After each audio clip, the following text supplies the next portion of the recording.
अभी क्या बातें कर रहे हो यहां पे? ये संदीप कौन है? क्या बातें कर रहा है यहां पे? Light food is much better, like poha और दलिया, और उस पर I think so question mark also. कैसी बातें करते हो आप लोगों को? कुछ देर के लिए फ्री क्या छोड़ दिया जाए, आप कुछ भी बातें कर सकते हो, गधों।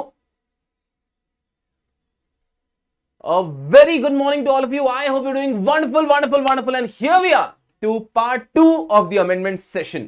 कैसे हो यारो आप लोग? फटाफट से मुझे बताओ पहले, कैसे हैं आप लोग? Without wasting any time, we're going to start the session in the next 2 minutes. कैसे हैं आप लोग? कैसे हैं आप लोग? आज आपको पता भी नहीं चलेगा और अमेंडमेंट सारे खत्म हो जाएंगे। सबसे पहले मुझे बताओ यारो, कैसे हैं आप लोग?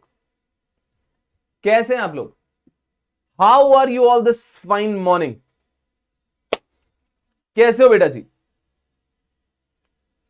Good morning, good morning, good morning. देखो बेटा जी, जो बच्चे ऐसे यहां पे जो मेरे रेगुलर बैच स्टूडेंट नहीं है, एक रूल समझ लो, मैं कभी भी अगर लाइव आता हूं, मैं पूछता हूं कि कैसे हो, तो जो बेस्ट वर्ड दिमाग में आता है वो बोलना है, जो बेस्ट वर्ड दिमाग में आता है वो बोलना है।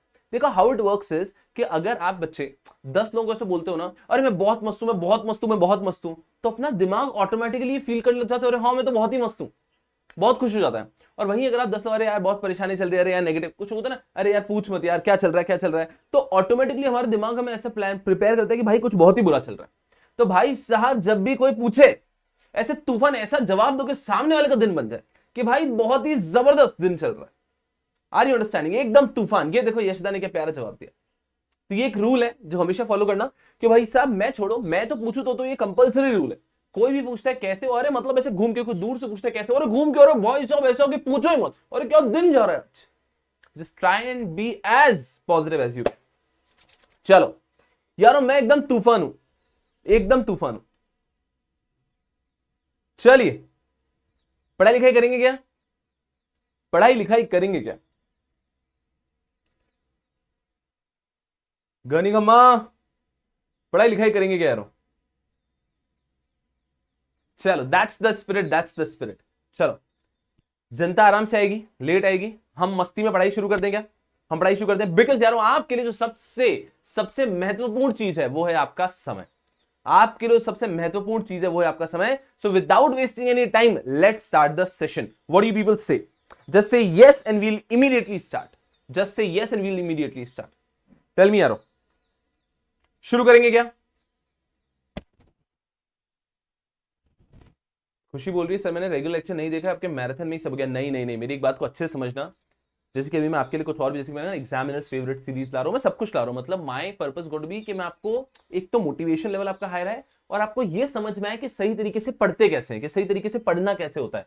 लेकिन एक की बता रहा हूं बेटा जी हमेशा, that you have to read each and everything. कभी ऐसा मत सोचो कि सिर्फ रिविजन सीरीज देख ली, सिर्फ एक्स्ट्रा सीरीज देख ली, सिर्फ मैराथन देख लिया। नहीं, the key to score good marks, the key to clear any professional examination is to ensure that you do not skip anything. हर एक चीज बेटा जी पढ़ के जानी।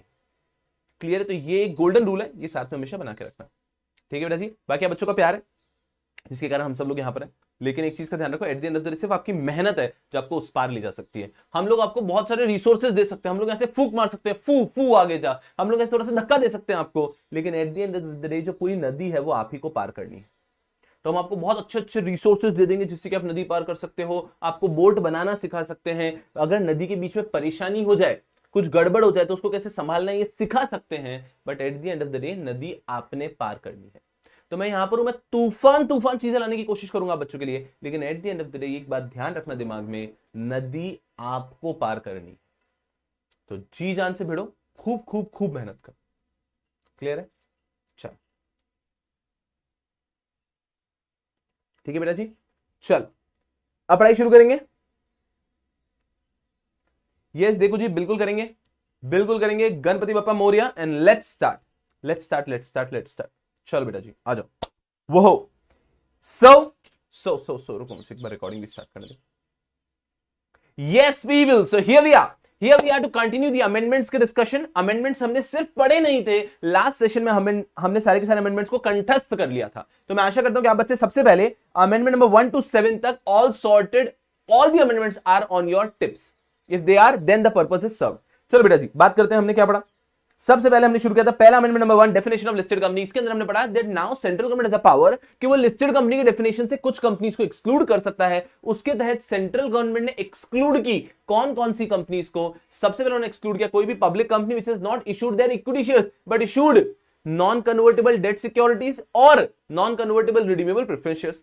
Any private company which is issued its non convertible debt securities, any public company which has issued its securities but in a foreign jurisdiction, the securities are listed in a foreign jurisdiction। तो ये तीन type की companies को exclude कर दिया गया from the definition of listed company. I hope you are with मी।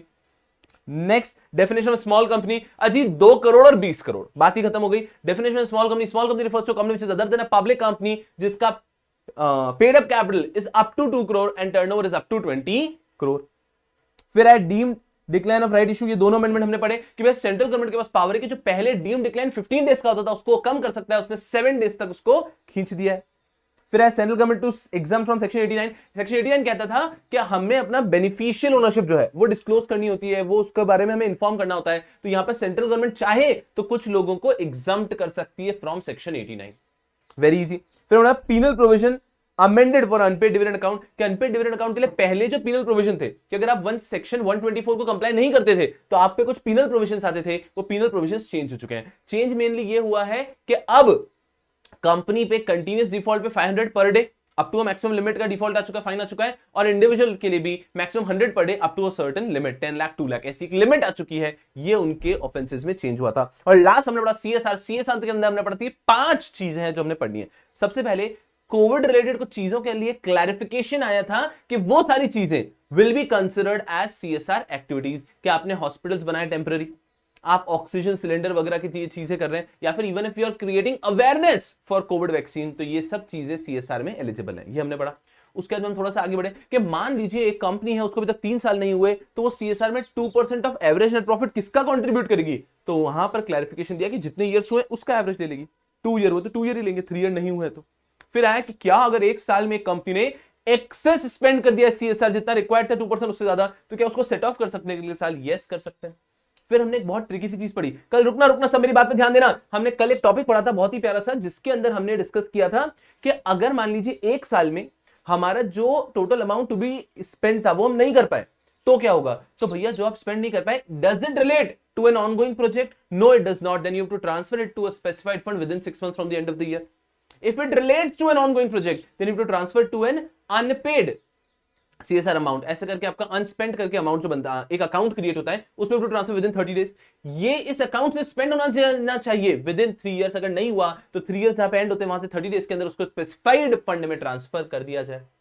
और last में हमने लास्ट पॉइंट पढ़ा था पेनल्टी कि अगर आपने ये अनस्पेंड सीएसआर अकाउंट में या फिर स्पेसिफाइड फंड में ट्रांसफर नहीं किया with in 6 months 30 days relevant time period के अंदर, तो आपके ऊपर फाइन कितना हो सकता है? कंपनी पे हो सकता है twice of the amount not transferred or 1 crore whichever is higher। और जो इंडिविजुअल्स हैं उनके ऊपर जो ऑफिसर इन डिफॉल्ट है उन पे भी हो सकता है कि 10% of the amount not transfer और 2 lakh rupees whichever is higher। इस प्रकार की कुछ पेनल्टीज पड़ी थी। Are you all with me? Are you all with me? Are you all with me? Just tell me कि ये सारे जो पॉइंट्स है ये सब आपको अच्छे से याद आ रहे हैं या नहीं। पहले अमेंडमेंट्स टिप्स पे है नहीं, इस पे अगर एग्जाम में क्वेश्चन आया तो आप फोड़ोगे या नहीं। So the purpose is not to just ऐसा कि amendments cover करना, the purpose is to ensure that the amendments are on your tips। Are you all with me? If you are all with me, then we'll go ahead immediately। Are you all with me?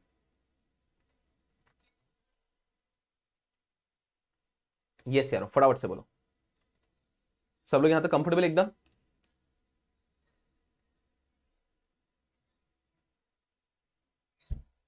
एकदम comfortable हम लोग? Whichever is lesser है वहां पर penalty के अंदर of course. चलिए चलिए चलिए चलिए चलिए चलो, वंडरफुल वंडरफुल वंडरफुल। तो इसी के साथ में यार आगे बढ़ते हैं। आप बहुत ही मेहनत करने वाले छात्र हैं जो आप यहां पर एकदम अच्छे से बंधे हुए हैं, ठीक है बेटा जी। तो मेहनत तो आपको करनी पड़ेगी। आ जाओ यारों। तो आई होप कि ये 7 अमेंडमेंट्स पूरे आपके टिप्स पे, ठीक है। There is nothing more you can do about these amendments. Now let's wrap up the remaining amendments. Remaining amendments में आपको बिल्कुल परेशानी नहीं होगी, बिल्कुल समय नहीं लगेगा। Let's wrap up the remaining amendments. चलो, amendment number 8। Let's without wasting time let's go ahead here. बेटा जी आपके लिए जो सबसे इंपॉर्टेंट चीज है वो है आपका समय। तो उसको बेस्ट तरीके से यूटिलाइज करेंगे। आगे बढ़ेंगे। बहुत बहुत आभार आप बच्चों का, बहुत बहुत आभार आप बच्चों का। चलो इधर आ जाओ। Amendment number 8, periodic report by unlisted company. अब ये क्या कहते हैं सुनना, वापस सेंट्रल गवर्नमेंट को पावर दी गई है। आपको पता है ना, नॉर्मली हर एक कंपनी को ईयर एंड पे अपने फाइनेंशियल स्टेटमेंट बनाने होते हैं, हर एक कंपनी को ईयर एंड पे अपने फाइनेंशियल स्टेटमेंट बनाने होते हैं। लेकिन जो लिस्टेड कंपनी है उसको ईयरली छोड़ो, उसको क्वार्टरली बेसिस पे फाइनेंशियल स्टेटमेंट बनाने पड़ते हैं। लिस्टेड कंपनीज को क्वार्टरली बेसिस पे फाइनेंशियल स्टेटमेंट बनाने पड़ते हैं, सही है। यहां पे क्या कह रहे हैं सुनना, एक अमेंडमेंट आया, periodic report by unlisted company. Now central government has the power, central government has the power to order any unlisted company also to submit their periodic financial statement। कि सेंट्रल गवर्नमेंट के पास power है कि वो किसी unlisted company को भी ऐसा ऑर्डर कर सकते हैं कि आप अपने पीरियोडिक फाइनेंशियल स्टेटमेंट सबमिट करिए। फॉर एग्जांपल, आज सेंट्रल गवर्नमेंट को लगता है कि यार ये जो हमारे यहाँ पर ये क्लास ऑफ कंपनीज है, इनको हाफ ईयरली बेसिस पे इनसे फाइनेंशियल स्टेटमेंट मंगवा लेते हैं, तो सेंट्रल गवर्नमेंट के पास पावर है कि वो मंगवा सकती है। सेंट्रल गवर्नमेंट को लगता है कि ये क्लास ऑफ कंपनीज है ना, इनसे हम क्वार्टरली बेसिस पे मंगवा सकते हैं, मंगवाना चाहिए, सेंट्रल गवर्नमेंट मंगवा सकती है। तो ये amendment is also not a very important amendment, it's a regular amendment. इस अमेंडमेंट के तहत सिर्फ सेंट्रल गवर्नमेंट को पावर मिली है कि वो किसी अनलिस्टेड कंपनी से भी ईयरली बेसिस पे तो सारी कंपनीज को देना ही है, अगर उनको उसके पहले पीरियोडिक बेसिस पे फाइनेंशियल स्टेटमेंट चाहिए, so central government has the power to call that. जैसे कि इंडिया के अंदर, अंडरस्टैंड, जैसे कि इंडिया के अंदर लिस्टेड कंपनीज को क्वार्टरली देना पड़ता है, अनलिस्टेड को क्वार्टरली नहीं देना, अनलिस्टेड को ईयरली बेसिस पे देना है। लेकिन अब सेंट्रल गवर्नमेंट के पास पावर्स हैं कि जो अनलिस्टेड कंपनीज हैं, इनमें से भी कुछ कंपनीज या क्लास ऑफ कंपनीज को सेंट्रल गवर्नमेंट बोल सकता है कि आप भी पीरियोडिकली फाइनेंशियल स्टेटमेंट्स दो। That period will be determined by central government, it can be quarterly, it can be half yearly, it can be monthly. Central government would never do that, but हाँ होने को तो हो सकता है। तो अब सेंट्रल गवर्नमेंट के पास ये पावर है। चलो बेटा जी, without wasting time let's read the amendment number 8। देखो क्या लिखा है,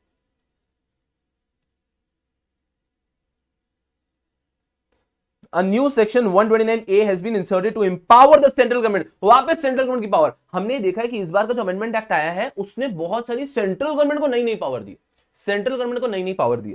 central government to provide by rules such class और class of unlisted companies to prepare periodic financial results of the company, obtain approval of board of directors and complete audit or limited review thereof and their filing with the register of companies within 30 days of completion of the relevant period as specified in the rules। Central government के पास power है कि वो किसी भी unlisted company को ऐसा बोल सकते हैं कि आपको पीरियोडिकली फाइनेंशियल स्टेटमेंट देना है। That period could be monthly, quarterly, half yearly, any period, ठीक है। तो उस टाइम पे कह सकते हैं कि ऑडिट करके अपने फाइनेंशियल स्टेटमेंट्स दो या लिमिटेड रिव्यू करके अपने फाइनेंशियल स्टेटमेंट सबमिट करो आरओसी को विदिन 30 डेज। तो सेंट्रल गवर्नमेंट के पास पावर आ चुका है कि वो कह सकता है किसी भी अनलिस्टेड कंपनी को to submit their financial statements periodically. मान लो उन्होंने कह दिया क्वार्टरली, तो क्वार्टर एंड होते ही 30 डेज के अंदर the companies will have to submit, as easy as that. चलो नहीं नहीं नहीं नहीं, इतनी जल्दी आगे बढ़ के क्या मतलब है, एक माइंडसेट डेवलप करने की कोशिश करो, समझना अच्छे से। मुझे एक बात बताओ कि ऐसा क्यों होता है कि ये अमेंडमेंट एक्ट सेंट्रल गवर्नमेंट को पावर क्यों दे रहा है, कि कोई भी power amendment act central government को क्यों दे रहा है? Amendment act is giving a power to central government, क्यों, ऐसा क्यों? Just try and understand. अगर सेंट्रल गवर्नमेंट के पास पावर है तो उसे एक्सरसाइज करना काफी आसान है, उससे एक्सरसाइज करना काफी आसान है। वहीं अगर मैं बात करता हूं कि कोई और, if I am not talking about central government power, और मान लीजिए कोई भी और चीज करनी है, तो पूरा एक अमेंडमेंट एक्ट लाना पड़ेगा। आज अगर मान लीजिए कोई भी चीज में मेजर चेंज लाना है एक्ट में, अंडरस्टैंड वेरी केयरफुली, इस चीज को समझो एकदम। अमेंडमेंट तो ईजी है, बट एक चीज को समझो तो आपका थोड़ा सा जो आपका कंपनी लॉ का फ्रेम ऑफ माइंड है ना, वो बेहतर होगा, वो इंप्रूव होगा। Understand very carefully. एक चीज तो क्या है, मान लो कि कंपनीज एक्ट में कोई भी चीज है जिसके अंदर चेंजेस करने की, अमेंड करने की, या फिर जिसकी पावर, कंपनीज एक्ट में किसी भी चीज की पावर, जैसे कि हम अभी देख रहे हैं कि कुछ चीजों की पावर दी जा रही है सेंट्रल गवर्नमेंट को,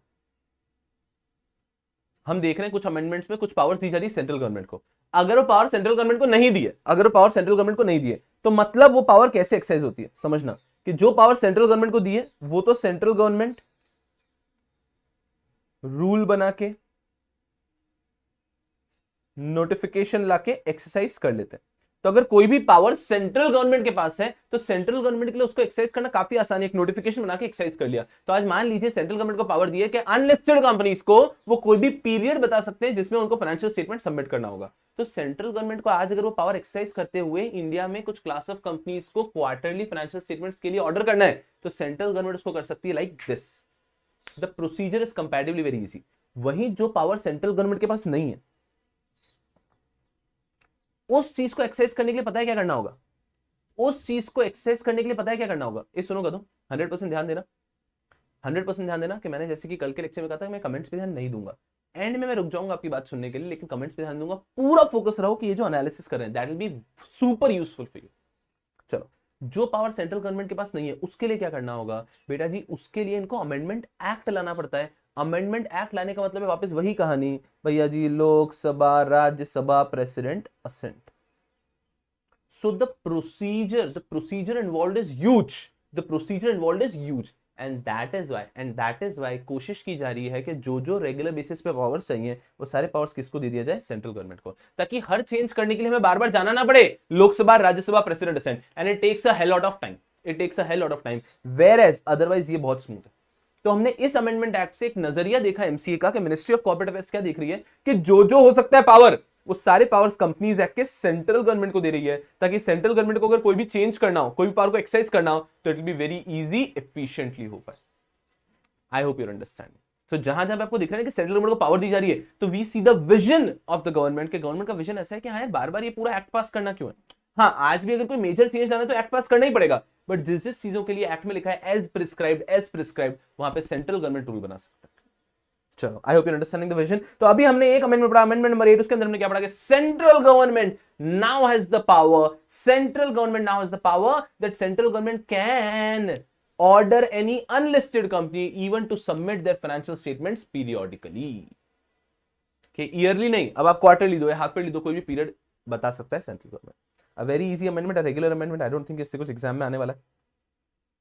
चल ठीक, बट यारो ये सब से आपको नहीं लगता कि आपका दिमाग थोड़ा सा खुल जाता है कि अरे हाँ यार, एक नजरिया बदलता है, एक ओपननेस आती है, which is very important for you, which is very important for you. चल, अब इसके बाद में आता है अमेंडमेंट नंबर 9। ये अमेंडमेंट नंबर 9 भी आपके कुछ काम करनी है, ये भी रेगुलर अमेंडमेंट है। You don't even have to actually read this entire amendment, सुनना अच्छे से। अमेंडमेंट नंबर 8 हो गया, अमेंडमेंट नंबर 9 पे आता है additional disclosures in financial statement. Additional disclosures in financial statement क्या है? अमेंडमेंट नंबर 9 क्या किया है गवर्नमेंट ने? उन्होंने कुछ एडिशनल डिस्क्लोजर्स देने का बोला है कि आप नॉर्मली फाइनेंशियल स्टेटमेंट जब सबमिट करते हो उसके साथ में आप बहुत सारे डिस्क्लोजर्स देते हो। Whenever you are submitting a financial statement, you give a lot of disclosures along with financial statements. Now, along with those disclosures, you also have to give these additional disclosures. Along with all of those disclosures, you also have to give these additional disclosures. क्या है देखो ध्यान से। The central government has made further amendment in Schedule 3 of Companies Act. Schedule 3 of Companies Act किसके लिए है? किसके लिए है? हमारा पूरा फॉर्मेट होता है यहाँ पे बैलेंस शीट वगैरह का, तो उसमें कहा गया है कि ये सारे डिस्क्लोजर देने। अब क्या किया? To incorporate various additional disclosure requirement while preparing the financial statement। कि अब जब फाइनेंशियल स्टेटमेंट प्रिपेयर होगा तब आपको एग्जिस्टिंग डिस्क्लोजर्स के साथ कुछ एडिशनल डिस्क्लोजर्स भी देने हैं। As per the amendment some of the additional disclosures are required to be made including. तो उन्होंने बहुत सारे एडिशनल डिस्क्लोजर्स दिए जिसमें ये सारे चीजें अब उनको देनी है। सुनना मेरी बात को अच्छे से, ठंडे मन से सोचना। सर, क्या हमें ये सब याद होने की जरूरत है? जी नहीं, आपको ये सब याद करने की कोई आवश्यकता नहीं है, लेकिन इसमें एक ऐसा पॉइंट है जो आपको पता होना चाहिए, जो कि एकदम नया है, एकदम गर्मा गर्म पॉइंट है कि अब उससे रिलेटेड डिस्क्लोजर भी देने हैं। I want you to read all the points, बस रीड करो। यहां पर नेक्स्ट पेज पे भी कुछ पॉइंट्स है, रीड ऑल द पॉइंट्स कि भाई साहब हाँ हाँ हाँ ये भी डिस्क्लोज करना है। हाँ, मेजॉरिटी चीजें आपको रेगुलर दिखेगी, एक पॉइंट है जो which should strike in your eye, and I will tell you why also, but you read it once. Which point is striking in your eye? क्यों ये भी डिस्क्लोज करना है? हाँ, read very carefully. Whenever I am focusing extra on any given point of time, that is very much relevant for the coming attempts. तो उस पर बहुत careful रहना. Prior attempts have proved it, and the coming attempts will prove it again.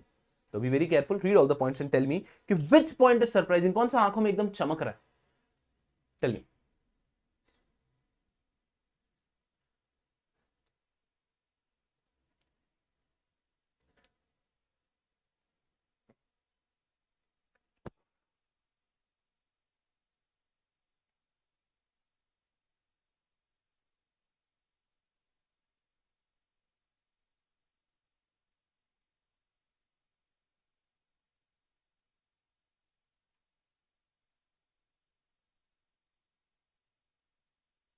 Read करो सारे points एक बार। सब मोरलेस देखे हुए हैं। हाँ ऐसे पॉइंट्स तो होते ही है ना, एक पॉइंट। हाँ हाँ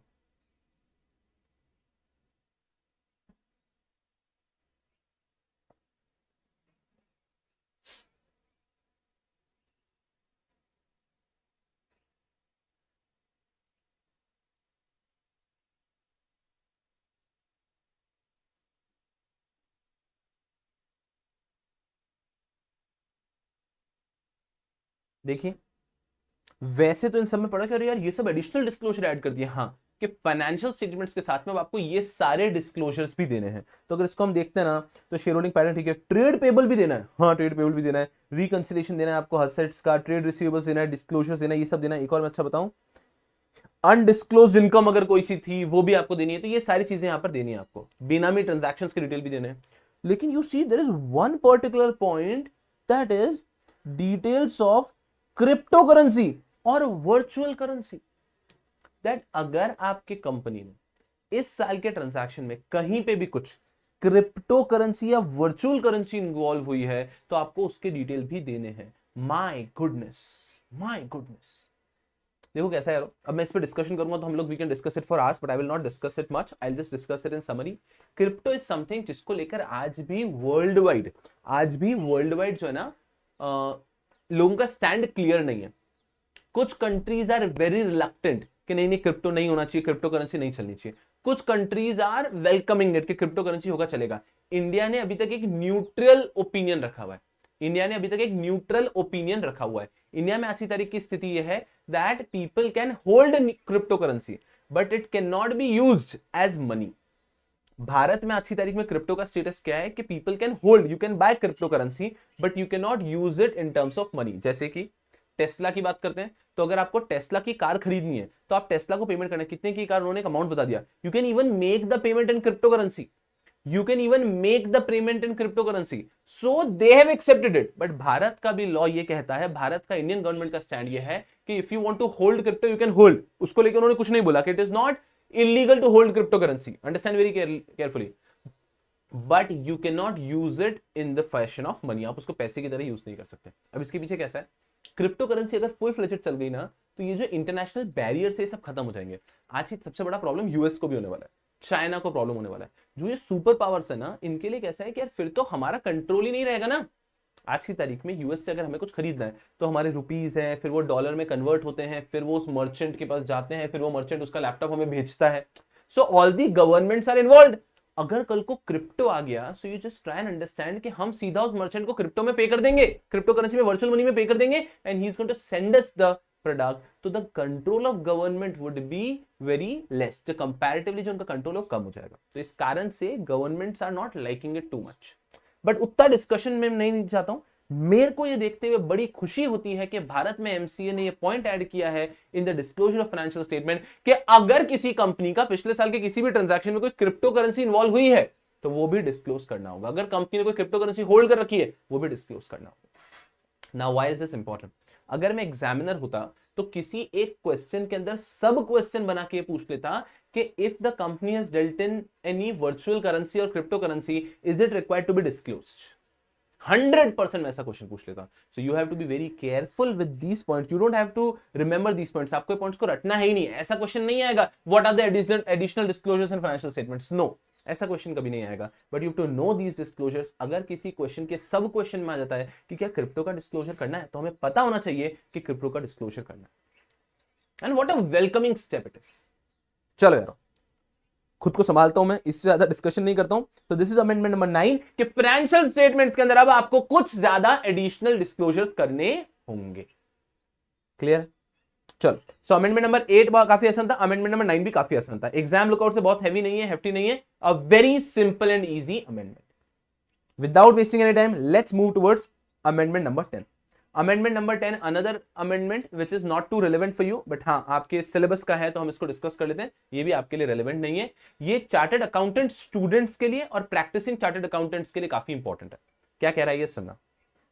amendment number 10, accounting software to have feature to record audit trail. ये क्या कह रहे हैं कि बहुत सारी कंपनीज हैं, उनके अपने अपने अकाउंटिंग सॉफ्टवेयर होते हैं, कंपनीज के अपने अकाउंटिंग सॉफ्टवेयर हैं, तो वो जो अकाउंटिंग सॉफ्टवेयर यूज कर रहे हैं, अब उनका कहना है कि इस साल से, फिर इन्होंने इस अमेंडमेंट को थोड़ा सा पुश भी किया, आप देखोगे कि earlier it was made applicable from April 1, 2021, but वो मुश्किल हो गया, तो उन्होंने कहा चलो ठीक है अभी नहीं किया चलेगा, बट April 1, 2022 से कंपल्सरीली ऐसा करना, सिर्फ नॉलेज के लिए पढ़ लो इस अमेंडमेंट को, ठीक है।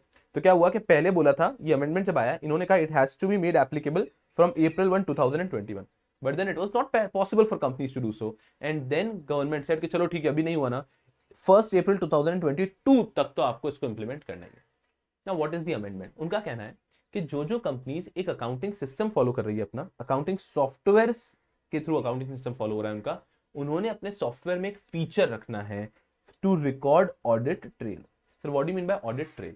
कहने का मतलब है कि आपके अकाउंटिंग सिस्टम में एक सॉफ्टवेयर होना चाहिए, फीचर होना चाहिए, जो सॉफ्टवेयर उसमें एक फीचर होना चाहिए कि आपके कोई भी अगर उसमें चेंजेस किए कभी आपने, तो वो चेंजेस का पूरा ट्रेल दिखना चाहिए। फॉर एग्जाम्पल आज की तारीख में कैसे अगर हम देखते हैं कि ये कुछ जो बड़े बड़े पॉपुलर सॉफ्टवेयर से जो यूज किए जाते हैं, हमें ऐसा चाहिए कि हम बैक डेटेड को चेंज करना है, हमने बैक डेटेड चेंज कर लिया, अब जब गवर्नमेंट को रिकॉर्ड मिल रहा है, उनको तो फाइनल रिकॉर्ड ही मिल रहा है ना, उनको ये पता ही नहीं चल रहा है कि एक व्यक्ति ने अगर चेंज किया तो वो चेंज कब किया। So what are they saying कि नहीं नहीं, अकाउंटिंग सॉफ्टवेयर आपके ऐसे होने चाहिए जिसके अंदर एक तो पूरा ऑडिट ट्रेल होना चाहिए कि आपके जो भी आपने ट्रांजैक्शन किया उसके सपोर्टिंग डॉक्यूमेंट्स होने चाहिए, और अगर आपने कोई भी चेंज किया है उसके अंदर तो हमें दिखना चाहिए कि आपने इस प्रकार से चेंज किया है। Understand very carefully, understand very carefully, इधर आओ मेरी बात को अच्छे से समझना, अंडरस्टैंड वेरी केयरफुली। आप बच्चों ने, चलो अब यहां पे मुझे आपका पार्टिसिपेशन चाहिए। आप बच्चों ने देखा है फेसबुक पे, I am not aware about Instagram, but I think Facebook पे तो ये था, आपने अगर कोई कमेंट कर दिया, ठीक है, फिर आपको रियलाइज हुआ यार ये जो कमेंट का इसमें तो गलती हो गई है, आपने उसको एडिट पे क्लिक किया, एडिट पे क्लिक करके आपने उस कमेंट को एडिट कर दिया, आपने उस कमेंट को एडिट कर दिया, समझना मेरी बात को अच्छे से। आपको पता है उसका एक ट्रेल दिखता है कि अगर उस पर कोई क्लिक करेगा तो उसको दिखेगा कि पहले आपने ये कमेंट किया था, फिर उसको एडिट करके आपने ये कमेंट किया है। Did you people know this? ये तो आपका फोर्टे है ना गधों, यही तो आता है आपको, है ना, यही तो आता है आपको, ये राइट स्वाइप लेफ्ट स्वाइप यही सब तो आता है आपको, तो फेसबुक और इंस्टाग्राम तो आता ही होगा। Did you know this? Just tell me yes और no, did you know this कि भैया कभी भी अगर मान लीजिए आपने कोई भी कमेंट किया और उसके बाद में उस कमेंट में आपको चेंज कर रहे हैं, तो उस पर क्लिक करो तो पूरा ट्रेल दिखता है कि पहले ये कमेंट ऐसा था, फिर उसमें ये चेंज किया था, फिर उसमें ये चेंज किया था। यस यस यस, हाँ हाँ हाँ हाँ, मेजॉरिटी बच्चे बोल रहे हैं यस। एक हमारी बालिका है ऐश्वर्या चौधरी, बोल रही नो, वेरी गुड, आप ही आगे जाओगे, ठीक है ऐश्वर्या।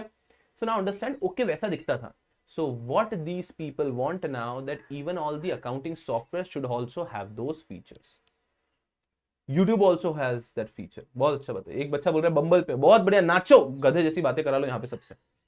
इधर आओ। What I'm trying to tell you is that बेटा जी यहाँ पर अकाउंटिंग जो सॉफ्टवेयर्स थे ये चाह रहे हैं कि उसमें ऑडिट ट्रेल का फीचर भी हो, अगर कभी कुछ चेंजेस किए हैं तो चेंजेस का पूरा ट्रेल दिखना चाहिए पहले कि चेंजेस कैसे कैसे किए, सो दैट अब गवर्नमेंट ज्यादा सिक्योर फील करेगी ना, अदरवाइज तो आप अपने मन से कभी भी चेंजेस कर लेते थे।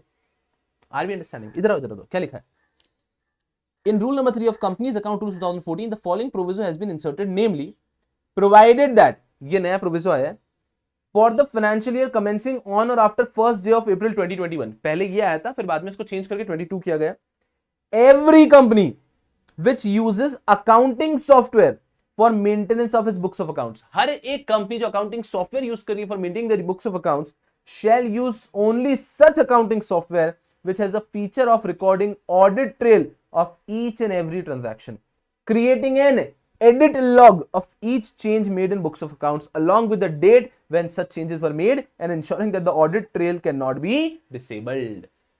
कि भैया अकाउंटिंग सॉफ्टवेयर में ऑडिट ट्रेल का ऑप्शन होना चाहिए, हर एक चेंजेस जो एडिट किए उसका पूरा रिकॉर्ड दिखना चाहिए, उसको आप चेंज डिसेबल भी नहीं कर पाए। इस प्रकार का अकाउंटिंग सॉफ्टवेयर फॉलो करना है सारी कंपनीज ने, आप अपने मन मर्जी से अकाउंटिंग सॉफ्टवेयर फॉलो नहीं कर सकते। Are we understand?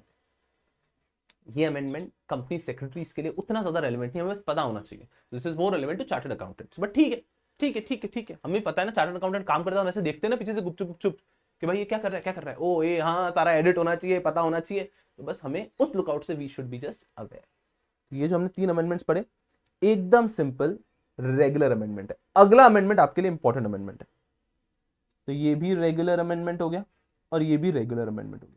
Regular amendment का मतलब है बस अमेंडमेंट है इसलिए पढ़ रहे हैं, तो ये 3 रेगुलर अमेंडमेंट पढ़े, इसका आपके जीवन से कोई बहुत ज्यादा रिश्ता नाता नहीं है। चलो I hope you are all with me, एकदम सिंपल, ठीक है।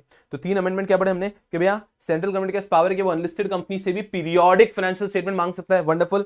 Then financial statement additional disclosure, crypto का, बिनामी ट्रांजैक्शन, इन सबके भी डिस्क्लोजर देना चालू कर दिया, yes very good. Next, accounting software to have features to record audit trail, कि भैया जी अब जो भी कंपनीज है 1 अप्रैल 2022 से जो भी कंपनीज है उन कंपनीज के ऊपर रूल है कि उनको ऐसा ही अकाउंटिंग सॉफ्टवेयर यूज करना है जिसके अंदर ऑडिट ट्रेल हो, एडिट जो भी वो चेंजेस करते हैं उसका पूरा का पूरा रिकॉर्ड रहना चाहिए और उसको डिसेबल भी नहीं कर सकते। वंडरफुल। अब आ रहा है आपका अगला amendment number 11, annual return for OPC small company. ये हमारे लिए एज अ सीएस रेलेवेंट है। आ जाओ अमेंडमेंट नंबर 11 पे। बहुत इजी अमेंडमेंट है, very easy amendment, you can do it without even my help. Read it once people, मेरी मदद के बिना कर सकते हो आप, मेरी मदद के बिना। स्मॉल कंपनी में ओपीसी में चेंज है ये, और इसके अंदर और भी चेंजेस आए हैं, खैर वो आपके सेटिंग अप के लिए ज्यादा रेलेवेंट होंगे। तो सेटिंग अप के अंदर आप कुछ इंपॉर्टेंट अमेंडमेंट्स पढ़ेंगे इस बारे में, सेटिंग अप के अंदर। बट अभी मैं यहां पे जो एक अमेंडमेंट पढ़ा रहा हूं वो तो अच्छे से पढ़ लो।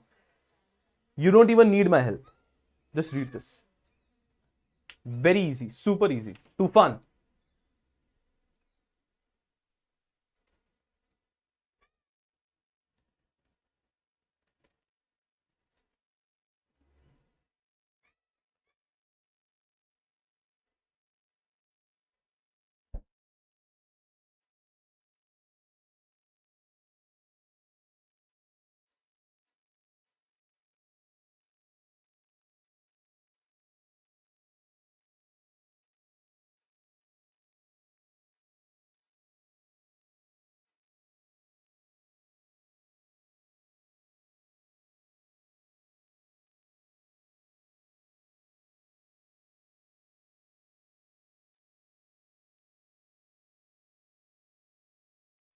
यस पीपल,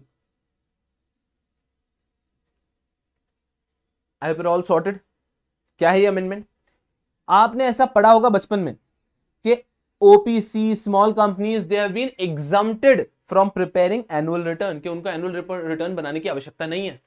कि ये क्या है, जो छोटी छोटी कंपनीज हैं ओपीसी स्मॉल कंपनी को बहुत सारे एग्जाम्पशंस मिलते थे। तो यहां पर क्या कहा, the amendment has inserted a provision in this section of Companies Act pertaining to the empowerment of central government to prescribe abridged form of annual return for OPC small company and such other class or class of company as may be prescribed।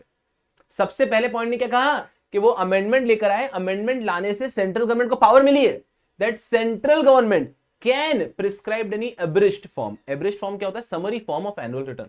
कि सबसे पहले central government को power दी गई, सबसे पहले central government को power दी गई कि सेंट्रल गवर्नमेंट एक फॉर्म बना सकता है for small company in OPC. और सेंट्रल गवर्नमेंट को बिल्कुल सब्र नहीं थी, सेंट्रल गवर्नमेंट ने तुरंत एक फॉर्म बना दिया। Accordingly central government has notified form MGT 7A।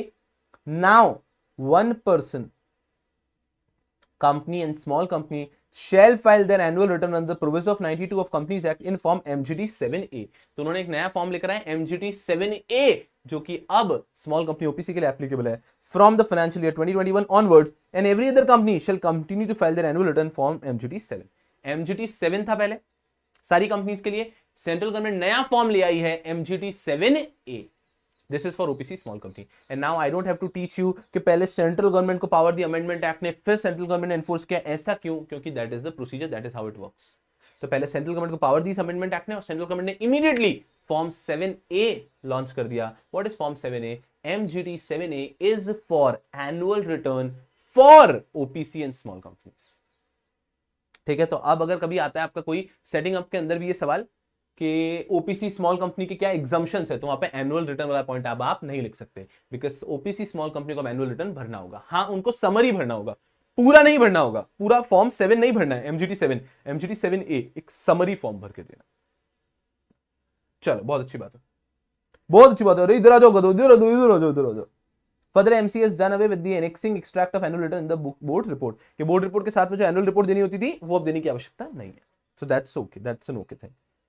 ये हो गया amendment number 11। As a CS, this is an important amendment. So you have to see, it's not that all the amendments have equal prominence. We have to read all the amendments, but we have to understand these are the important amendments. That OPC small company के ऊपर पहले annual return बनाने की कोई requirement नहीं थी, अब उन्हें एनुअल रिटर्न बनाना होगा फॉर्म MGT 7A के अंदर। सर आप तो कहते हो कि फॉर्म नंबर्स याद नहीं रखने। जी हाँ, जनरली फॉर्म नंबर याद नहीं रखने, लेकिन जब यहां पर एक ही फॉर्म नया आया है तो उसको याद रखने में कोई नुकसान नहीं है ना, बिकॉज अगर एग्जाम में क्वेश्चन आया तो आप उसको फॉर्म नंबर के साथ में लिख पाएंगे। तो form MGT-7A is an abridged annual return का form for OPC and small companies. चलो, तो MGT-7 सबके लिए होता है, MGT-7A इनके लिए है। So that is annual return for OPC small company. Very easy, very easy, very easy. उसी तरह का एक और आसान अमेंडमेंट, उसी सीरीज में आ रहा हूं, एक और आसान अमेंडमेंट। यहां पे भी आपको मेरी कोई जरूरत नहीं, सर हमको कहीं आपकी कोई जरूरत नहीं है। जी हां मैं जानता हूं, लेकिन कल आपके लिए एक जादू करूंगा मैं, तब आपको वापस ऐसा लगेगा अरे अरे अरे सर बहुत जबरदस्त काम हो गया। तो कल आपके लिए एक जादू करेंगे हम, लेकिन उसके पहले लेट्स रीड दिस। देखो कैसा है बेटा जी, शुरुआत के अमेंडमेंट्स में बहुत ज्यादा समय लगता है, लेकिन उसमें क्या है, एक बार आपका बैकग्राउंड अच्छे से क्लियर हो जाता है ना, then it goes very easy. Read it, you don't need my help here, you don't need my help here, read it up.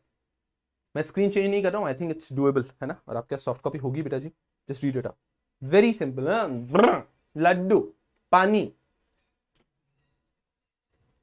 वैसे मैं आपके कमेंट्स पे ध्यान बिल्कुल नहीं दे रहा हूं। एक बालक पूछ रहा है सर फॉर्म्स एग्जाम में आ सकते हैं क्या? जी नहीं मनप्रीत जी, जनरली ऐसे फॉर्म्स एग्जाम में नहीं आते, बट अगर एग्जाम में इस प्रकार के क्वेश्चन है जिसके आंसर में अगर आप फॉर्म लिख पा रहे हो तो अच्छी बात है ना, तो अच्छी बात है। इजी पीजी, यस, क्या बात है। कभी कभी आप बच्चे मुझे बहुत ही प्यारे लगते हैं, जब आप बच्चे थोड़ा सा अच्छे से इंटरप्रेट करने की कोशिश करते हो, वरना नॉर्मली क्या होता है कि आप बच्चे एकदम गधों जैसी बातें करते हो। कुछ बच्चे, सब नहीं, बस सर ये करा तो ये एग्जाम के हिसाब से हो जाए। No, it is not that way ना। अगर वैसा होता तो हर एक बच्चा एग्जाम की तरह पढ़ के पास हो जाता ना। आपके पास चॉइस नहीं है, आपको एक ब्रॉडर विजन से पढ़ना ही होगा। ठीक है, चलो मैं शुरू हो जाता हूं, आप एक बार रीड कर लो। You have 10 seconds.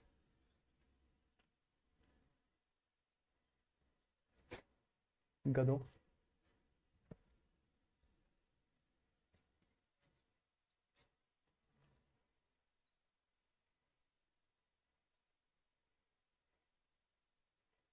हो गया बेटा जी? अजी क्या कह रहे हैं ये कह रहे हैं कि नॉर्मली मर्जर के लिए पूरा प्रोसीजर होता है, पूरा कंप्लायंस करना होता है, लेकिन फास्ट ट्रैक मर्जर है अब, कि मर्जर के लिए जो कंप्लायंस होता है उतना सब कंप्लाई करने की जरूरत नहीं, एक फास्ट ट्रैक मर्जर हो जाएगा। सर किनको अलाउड है? 2 और मोर स्टार्टअप कंपनीज, जो स्टार्टअप कंपनीज है as per the definition of startup you read, startup companies, 2 startup companies अगर मर्ज होना चाहती हैं तो उनको क्या फास्ट ट्रैक मर्जर कर सकते हो, या फिर 1 और मोर स्टार्टअप कंपनी विद 1 और मोर स्मॉल कंपनी। अगर एक स्टार्टअप कंपनी स्मॉल कंपनी के साथ मर्ज होना चाह रही है तो इनके लिए भी ले आए हैं क्या, इनके लिए भी ले आए फास्ट ट्रैक मर्जर का option. Let's read the amendment. The notification has amended Rule 25 of Companies Compromise Arrangement and Amalgamation Rule 2016, allowing scheme of merger or amalgamation under Section 233 of the Companies Act, fast track merger through relatively simple procedure between any of the following class of companies, namely के 233 के अंदर fast track merger हो सकता है। Sir what is the difference between a regular merger and fast track merger? You to understand कोई भी चीज, आपको आज मान लीजिए अपना पासपोर्ट बनवाना है, तो one way is the regular way, one way is the fast track way.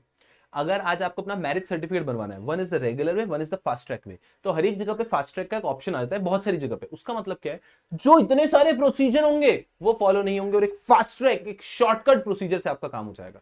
तो यहां पर भी लेकर आए हैं ये एक fast track mode of merger. But ये किन के बीच में अलाउड है? इन्होंने कहा है कि it is allowed between 2 startups और 1 startup and any 1 small company. Very easy, easy PG again, कि फास्ट ट्रैक मर्जर अलाउड है बिटवीन स्टार्टअप्स और startup with a small company. अजी मेरी कोई आवश्यकता ही नहीं है। ये भी एक और अमेंडमेंट है, इट्स अ रेगुलर अमेंडमेंट, आपके कोई काम का नहीं है, बट सिंपल अमेंडमेंट इसलिए पढ़ रहे हैं। अमेंडमेंट इट इज चैप्टर 12 का अमेंडमेंट, जिसके अंदर वैल्यूअर की बात की गई है। तो वैल्यूअर पे अगर वॉयलेशन होगा, वैल्यूअर ने अगर कोई गलती कर दी तो उस पर कितनी पेनल्टी वगैरह हो सकती है, उसको लेके एक अमेंडमेंट है, छोटा सा अमेंडमेंट है, आपके काम का नहीं है। क्लियर? चिराग कोई परेशानी की बात नहीं है उस केस में। Amendment for violation by valuer, कि अगर कभी कोई वैल्यूअर है, अगर कभी कोई वैल्यूअर है उसने कुछ डिफॉल्ट कर दिया है तो उसके अगेंस्ट पीनल प्रोविजन थे वो चेंज हो गए। पहले क्या था, if the valuer contravenes the provision of this section और the rules made there under, the valuer shall be punishable with fine which shall not be less than 25,000 rupees which may extend to 1 lakh rupees। तो old provision क्या था, 25,000 to 1 lakh, इतना fine हो जाएगा अगर valuer ने default किया तो। नया प्रोविजन क्या है, if the valuer contravenes the provision of section 247 or the rules made thereunder, the valuer shall be liable to a penalty of 50,000 rupees। क्या उसके ऊपर 50,000 रुपीज की पेनल्टी हो सकती है?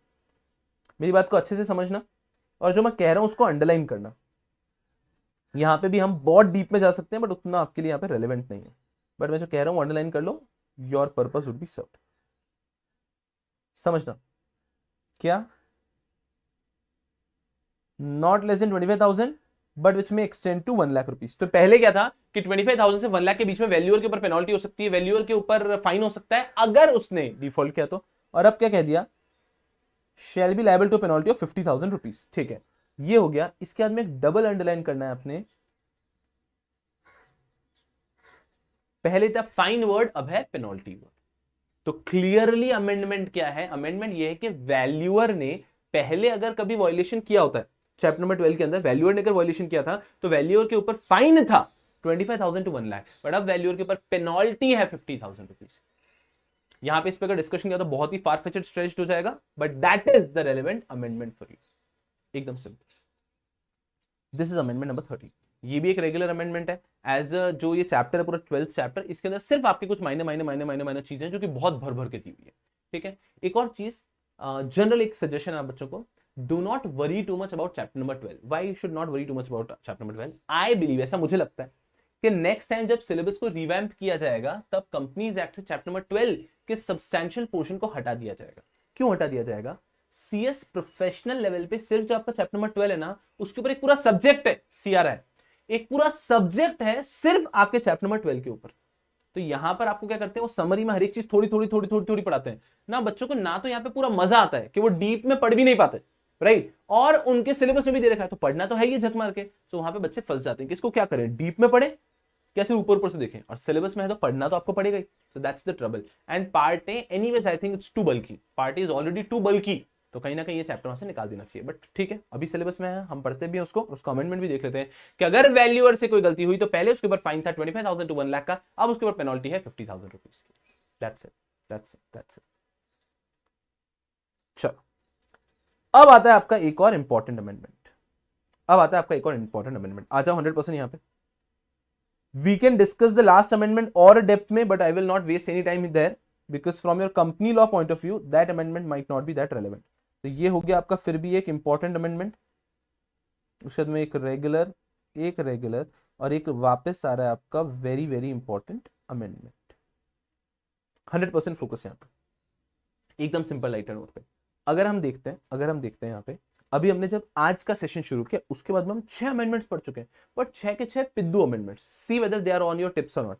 पहला क्या है, periodical report by unlisted company. अरे हाँ, central government is the power to call periodical report from any unlisted company. क्या अनलिस्टेड कंपनी को भी सेंट्रल गवर्नमेंट बोल सकता है तुम पीरियोडिकली रिपोर्ट दो? ठीक है, रेगुलर अमेंडमेंट, क्वेश्चन आने की संभावना नहीं है। एडिशनल डिस्क्लोजर फाइनेंशियल स्टेटमेंट, बहुत सारे एडिशनल डिस्क्लोजर्स आ गए अब यार कि आपके ट्रेड रिसीवेबल शेड्यूल के हिसाब से बताओ, बिनामी ट्रांजैक्शन बताओ, क्रिप्टो करेंसी के बारे में बताओ। फिर accounting software to have feature of record to record audit trail, कि आपका हर एक कंपनी ने 1 अप्रैल 2022 से अपने अकाउंटिंग सॉफ्टवेयर में ऐसा फीचर होना चाहिए कि कोई भी ऑडिट ट्रेल उसमें रिकॉर्ड है और कोई भी चेंजेस हैं तो प्रॉपर्ली रिकॉर्डेड रहे। फिर एनुअल रिटर्न फॉर ओपीसी, ये इंपॉर्टेंट ध्यान रखना है कि ओपीसी और स्मॉल कंपनी के लिए annual report on annual return का एक एवरेज फॉर्म आ चुका है MGT 7A। फिर फास्ट ट्रैक मर्जर, कि कोई भी दो स्टार्टअप कंपनीज या स्टार्टअप कंपनी और स्मॉल कंपनी तो वो फास्ट ट्रैक मर्जर कर सकते हैं 233 के हिसाब से। और amendment by violation by valuers, किसके अंदर आ गया कि पहले उनके ऊपर था फाइन 25,000 टू 1 लाख, अब उनके ऊपर पेनल्टी है 50,000 की, एज इजी एज दैट। अब आता है आपका एक वेरी इंपॉर्टेंट अमेंडमेंट। चलो, अगर मान लीजिए कोई स्टूडेंट ऐसा है, सर ये तो बहुत सारे अमेंडमेंट्स हैं, सिर्फ 2 टॉप अमेंडमेंट बता दो, तो 2 टॉप अमेंडमेंट हो जाएंगे, एक CSR वाला और एक हो जाएगा ये मैनेजरियल रेम्यूनरेशन वाला। This is an important amendment. एक बार इंपॉर्टेंट अमेंडमेंट हो गया फिर आपको पता भी नहीं चलेगा, ये सारे के सारे रेगुलर अमेंडमेंट है, सारे के सारे रेगुलर अमेंडमेंट है। मैं अभी से मार्क कर देता हूं। तो आपके अमेंडमेंट्स को मैंने 3 कैटेगरी में डिवाइड किया है। One is a regular amendment कि हाँ आया है इसलिए पढ़ना है, one is a important amendment कि आपने पता होना चाहिए अच्छे से, and one is a very very important amendment कि एग्जाम में आ सकता है। क्लियर है? So now we are hitting a very very important amendment, managerial remuneration. क्या चेंज आया है समझने की कोशिश करना।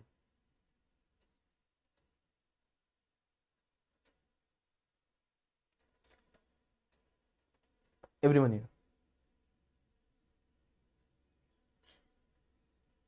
पहले सिर्फ इतना सा देखो, ये तो पूरा देखा देखा लग रहा है, फोकस करो इधर अच्छे से।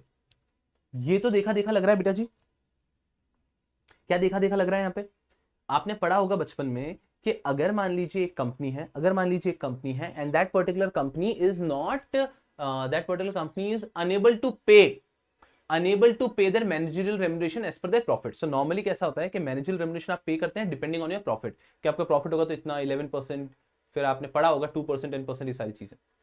इन केस ऑफ लॉस और inadequate profit, in case of loss or inadequate profit, you pay the managerial remuneration, you can pay the managerial remuneration based on your effective capital। ये आपने पढ़ा होगा, सही है?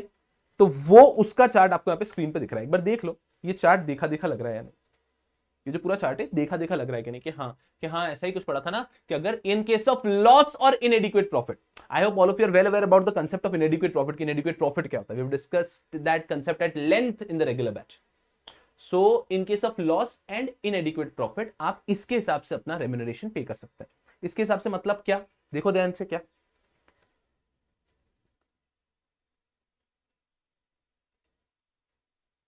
ये सबको याद आ रहा है कि भैया अगर आपका नेटवर्थ, आपका इफेक्टिव कैपिटल 5 करोड़ या उससे कम है तो आप 60 लाख पर पर्सन पर एनम पे कर सकते हैं। अगर 5 करोड़ टू 100 करोड़ है तो पर पर्सन पर एनम आप 84 लाख पे कर सकते हैं। अगर 100 करोड़ है लेकिन 250 करोड़ है तो 120 लाख पर पर्सन पर एनम पे कर सकते हैं। और 250 करोड़ एंड अबव है तो 120 lakh plus 0.01% of the effective capital excess of 250 crore, इतना पे कर सकते हैं पर पर्सन पर एनम।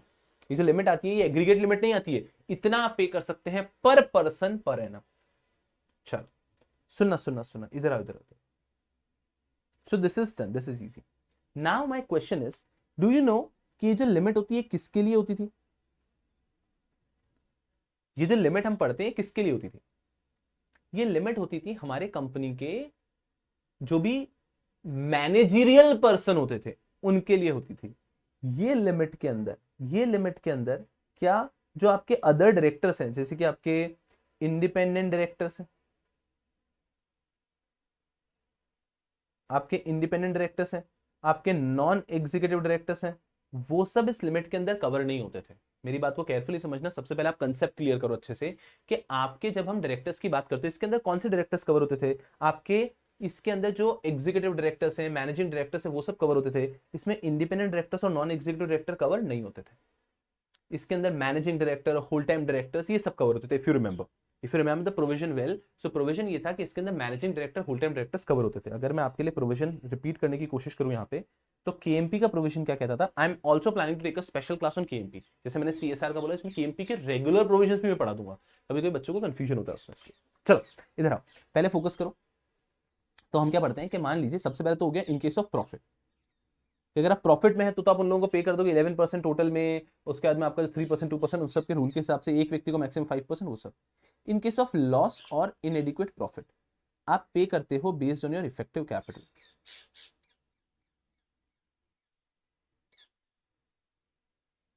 ये जो अमाउंट आएगा ये आप पे करते हो पर पर्सन पर एनम। बट ये जो लिमिट है, this limit is for which directors? This limit is for your managing directors, whole time directors. This limit is for your managing directors, whole time directors. ये limit आपके managing director, whole time directors के लिए होती है। अब सवाल ये आया कि यार व्हाट अबाउट अदर डायरेक्टर्स? कि भैया जी अदर डायरेक्टर्स का क्या? हमारे independent directors, non executive directors, उनका क्या? तो वहां पर आया है अमेंडमेंट, वहां पर आया है अमेंडमेंट। केयरफुली समझो अमेंडमेंट कहां पर आया है। अमेंडमेंट के पहले अगर मान लीजिए आपका इनएडिक्वेट प्रॉफिट, आपका लॉस है, तो इन डायरेक्टर्स को कितना दोगे? वो तो लिमिट थी कि managing director, whole time director को कितना दोगे। यार अदर डायरेक्टर्स को कितने थे? हमारे इंडिपेंडेंट डायरेक्टर को, हमारे नॉन एग्जीक्यूटिव डायरेक्टर्स को, उनको कितना पैसा दे रहे हैं उसकी कोई लिमिट नहीं थी। तो अमेंडमेंट में उसके लिए आ चुकी है अब लिमिट। समझना अच्छे से। पहले इस अमेंडमेंट के आने का जो रीजन था, पहले उसको अच्छे से समझ लो तो लाइफ काफी आसान हो जाएगी। तो अब ये क्या कह रहे हैं? अब ये कह रहे हैं कि अगर मान लीजिए कंपनी लॉस में, इनएडिक्वेट प्रॉफिट में है, तो कंपनी अगर इस कैटेगरी में आ रही है, so in case of managerial personal, managerial personal कौन होते हैं? Managing directors, full time directors. उनको आप मैक्सिमम पे कर सकते हैं 60 लाख, 5 करोड़ टू 100 करोड़ तो 84 लाख, 100 करोड़ से 250 करोड़ है तो 120 लाख, और 250 करोड़ से भी ज्यादा है तो 120 lakh plus 0.01% of the excess of 250 crore, इतना आप पे कर सकते हैं to whom managing director whole time directors, इतना आप पे कर सकते हैं manager managing director whole time directors को। बट यहां पे मैनेजर भी आ जाता है, but what about other directors? तो अब वो लिमिट लेकर आया, अदर डायरेक्टर्स को भी आप कितना पे कर सकते हैं। तो अगर आपकी कंपनी का लॉस हुआ है या इनएडिक्वेट प्रॉफिट हुआ है तो आप अदर डायरेक्टर्स को भी पे करेंगे based on your effective capital. और अदर डायरेक्टर्स को आप कितना पे कर पाएंगे? अगर आपकी इफेक्टिव कैपिटल 5 करोड़ तक है तो आप पे कर सकते हैं 12 लाख। आई repeat again, I am repeating it very frequently, it is पर पर्सन पर एनम। मतलब हमारी कंपनी में 4 इंडिपेंडेंट डायरेक्टर हैं तो हर एक को हम 12 लाख 12 लाख 12 लाख 12 लाख दे सकते हैं। हमारे कंपनी में जितने होल टाइम डायरेक्टर्स हैं हर एक को हम 60 लाख 60 लाख 60 लाख 60 लाख दे सकते हैं। दिस लिमिट इज पर पर्सन पर एनम। तो आप अपने अदर डायरेक्टर्स को कितना दे सकते हैं? 12 लाख। नहीं, हमारी इफेक्टिव कैपिटल तो 5 करोड़ से 100 करोड़ के बीच में है तो आप अपने manager managing director whole time directors को दे सकते हैं 84 लाख पर पर्सन पर एनम। लेकिन आप अपने अदर डायरेक्टर्स को दे पाएंगे 17 लाख पर पर्सन पर एनम। वहीं अगर आपकी कंपनी की इफेक्टिव कैपिटल 100 करोड़ से 250 करोड़ है तो आप 120 लाख दे सकते हैं अपने मैनेजर होल टाइम डायरेक्टर और मैनेजिंग डायरेक्टर को, और अदर डायरेक्टर्स को दे सकते हैं 24 लाख पर पर्सन पर एनम। और इसी तरह से एंड में भी 250 करोड़ से ज्यादा है तो 24 lakh plus 0.01% of the excess of 250 crore. I hope you are understanding the amendment, remembering the amendment comes later. Amendment याद रखना लेटर ऑन आएगा, पहले आपको अमेंडमेंट समझ में आना चाहिए। आई hope you understood the amendment. कि अमेंडमेंट क्या कहने की कोशिश कर रहा है कि पहले जो लॉस और इनएडिक्वेट प्रॉफिट का केस था उसके अंदर आपने जो whole time director manager managing director उनकी लिमिट्स थी, सर अदर डायरेक्टर्स का क्या? तो अब आइए अदर डायरेक्टर्स की लिमिट। अदर डायरेक्टर्स की लिमिट ध्यान रखनी है भैया, जनरली जैसे कि 5 करोड़, 5 to 100, 100 to 250, 250 अबव आती है, 60, 84, 120, 120 प्लस ये है। पहले ये कम हुआ करती थी, ये थोड़े साल पहले अमेंडमेंट लाके 60 की, पहले यहाँ पे कम, इनका ऑलमोस्ट हाफ हुआ करता था। आई अंडरस्टैंडिंग, ये 34 हुआ करता था, ये 42 हुआ करता था, 60 हुआ करता था, 60 हुआ करता था, उसको डबल किया था थोड़े टाइम पहले उसको डबल किया था, कुछ 3 साल पुरानी बात होगी वो। और अब ये लोग यहां पर ले आए हैं अदर डायरेक्टर्स के लिए लिमिट, दैट इज 12 लाख। दिमाग में याद रखना है 12 लाख, 17 लाख, 24 लाख, और एंड वाला तो 24 लाख प्लस 0.01%। चलो क्या हुआ है अब अमेंडमेंट को एकदम पीसफुली पढ़ते हैं। The Ministry of Corporate Affairs notified the following amendment in Part 2 of Schedule 5 of Companies Act with respect to remuneration of managerial personnel. Remuneration payable by companies having profit, subject to provisions of 197, a company having profit in a financial year may pay remuneration to a managerial person or other directors not exceeding the limit specified in this section. सुनना, अब कुछ बच्चों के दिमाग में ये doubt आ रहा था कि सर प्रॉफिट के केस में क्या होगा? तो अब जो प्रॉफिट के केस में भी जो आपके अदर डायरेक्टर्स हैं इन सबको मिला के आपकी 11% की लिमिट होगी। आपकी 11% की लिमिट थी ना कि टोटलिटी में आपके पास 11% है, आपको 11% में सारे डायरेक्टर्स को पे करना था। तो पहले सुनना, ये नॉन एग्जीक्यूटिव डायरेक्टर्स वगैरह निकल जाते थे, तो अब इन्होंने क्या कह दिया कि nothing doing in case of profit also, जो आपका एग्रीगेट 11% का लिमिट है उसमें आपको सारे डायरेक्टर्स को इंक्लूड करना है, इवन अदर डायरेक्टर्स। प्रैक्टिकली ये पहले भी इंक्लूडेड थे, मैं आपको बता रहा हूं, बट इन्होंने क्लियर क्लैरिफिकेशन दे दिया है। ठीक है बेटा जी, तो एक बार क्लियरली दिमाग में क्या रहा कि प्रॉफिट के केस में जो 11% की लिमिट थी अब उसमें all the directors are included, इन्होंने ऐड कर दिया है मैनेजरियल पर्सनल और पर्सन और अदर डायरेक्टर्स, इनको भी इंक्लूड कर दिया। तो अब कंपनी के सारे directors, manager managing director whole time director को मिला के आपकी लिमिट है 11% की। तो प्रॉफिट के केस में भी अदर डायरेक्टर्स को इंक्लूड कर दिया। इन केस ऑफ लॉस और इनएडिक्वेट प्रॉफिट, उस केस में क्या किया उन्होंने, उस केस में उनके लिए एक सेपरेट लिमिट बना दी अदर डायरेक्टर्स के लिए। अगर लॉस या इनएडिक्वेट प्रॉफिट है और आप इफेक्टिव कैपिटल के बेस पे कर रहे हो, so now you have a different limit for them, that is 12 lakh, 17 lakh, 24 lakh and 24 lakh plus 0.01% of the excess of 250 crore. Clear होना चाहिए था। ये उसका समरी एक। With this amendment, MC has amended Schedule 5 of Companies Act pertaining to remuneration by inserting the provision with respect to maximum limit of remuneration payable by companies to other directors, that is non-executive independent. Earlier the limit was only for managerial personnel. पहले जो ये limit थी हमारी, ये सिर्फ managerial personal के लिए थी। पहले जो ये लिमिट थी हमारी, ये सिर्फ मैनेजरियल पर्सनल के लिए थी। अब लिमिट हटा के कर दी गई है managerial personnel and other directors. अब लिमिट बढ़ा के कर दी गई है managerial personnel and other directors. I hope you all with me. This is a very important amendment, I will repeat the entire amendment again, focus very carefully with me. तो पहले कैसा था कि केएमपी में, जैसे कि मैंने कहा है कि ये दो चैप्टर्स सीएसआर और केएमपी को मैं सेपरेटली लेने की इच्छा रखता हूं, जिसके मैं एक सेपरेट सेशन ले लूंगा जिसके अंदर विद अमेंडमेंट्स डिस्कशन हो जाएगा, तो वो और बेहतर रहेगा आपके लिए। बट अभी के लिए अमेंडमेंट पे फोकस करना है, अभी के लिए ऐसा नहीं छोड़ना चलो तब देखेंगे, नहीं, 100% फोकस यहाँ पे। क्या कह रहा हूँ, तो पहले कैसा था कि ओके केएमपी का remuneration in case of profit 11% देना है मैनेजरियल पर्सनल को, और इन case of loss effective capital के हिसाब से दे देंगे, इनएडिक्वेट प्रॉफिट में इफेक्टिव कैपिटल के हिसाब से दे देंगे। उन्होंने कहा रुको रुको रुको, अब इन लिमिट्स के अंदर आपको अदर डायरेक्टर्स को भी इंक्लूड करना है। तो इन केस ऑफ प्रॉफिट जो 11% है उसमें आपको अदर डायरेक्टर्स का भी रेम्यूनरेशन इंक्लूड होना चाहिए। सो नाउ कंपनी का सारे managerial personal along with other directors, non executive director, independent director, सबका रेम्यूनरेशन मिला के नेट प्रॉफिट के 11% के अंदर बैठना चाहिए। प्रॉफिट तो ईजी हो गया। इन केस ऑफ लॉस और इनएडिक्वेट प्रॉफिट उन्होंने एक सेपरेट लिमिट बना दी कि इफेक्टिव कैपिटल के बेस पे आप कितना पे कर सकते हैं to managerial personnel and to other directors. So to managerial personnel you can pay 60 lakh, 84 lakh, 120 lakh. यहां पर उसके लिए आपके रिलेवेंट जो लिमिट आती है that is 12 lakh, 17 lakh, 24 lakh. I hope you're all with me. This is also very very important. मैं एग्जामिनर होता, अगर मैं एग्जामिनर होता, वैसे मैं एग्जामिनर नहीं होता यार, क्योंकि लाइफ में बदुआ छोड़ के मुझे सब कुछ चलेगा, ठीक है। अगर मैं एग्जामिनर होता तो मैं इस पे 100% क्वेश्चन फेंकता। अगर मैं एग्जामिनर होता तो सीएसआर पे और इस पे 100% क्वेश्चन फेंकता। इसलिए मेंटली क्लियर होकर जाना है। I hope everyone is very clear with this amendment, दिमाग में बैठ गया अच्छे से। चलो ये है, इसके बाद के कोई अमेंडमेंट आपको टाइम नहीं लगेगा, आप देखो ना खत्म, बस आपको पता भी नहीं चलेगा और आपका खत्म हो जाएगा यहाँ पे खेल। यारों यारों यारों यारों, फिर हम एक बार सारे अमेंडमेंट्स को रिवाइज जरूर करेंगे, बिकॉज सिर्फ पढ़ना ही पढ़ना नहीं है, ठीक है, हमें उसके बाद में और भी बहुत कुछ करना होता है। चलिए यारों, हम लोग अभी यहां पर आते हैं amendment number 15, power to exam from filing resolutions and agreement. ये भी कुछ बहुत इजी सा अमेंडमेंट है, कोई बहुत ज्यादा रेलेवेंट नहीं है। देख लेते हैं अमेंडमेंट नंबर 15 क्या कहता है। Clause 2 of section 22 of companies amendment act 2020 amends. मुझे बताओ ये आपके लिए कुछ रेलेवेंट है क्या? ये सेक्शन नंबर आपके लिए बिल्कुल भी रेलेवेंट होता है क्या, मुझे बताओ।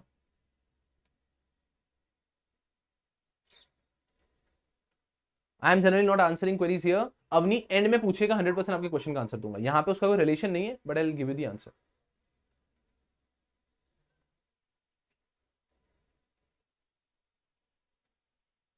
जस्ट टेल मी कि ये बिल्कुल भी रेलेवेंट है क्या?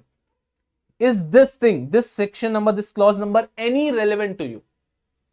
No, very good. कभी कंफ्यूज मत होना, ये जो कंपनीज अमेंडमेंट एक्ट 2020 आया ना, ये सिर्फ एक टेम्पररी चीज आई है। ये एक टेम्पररी चीज आई है अपने कंपनीज एक्ट 2013 को अमेंड करने के लिए, तो ये हमारे लिए कभी भी रेलेवेंट नहीं होता, ठीक है।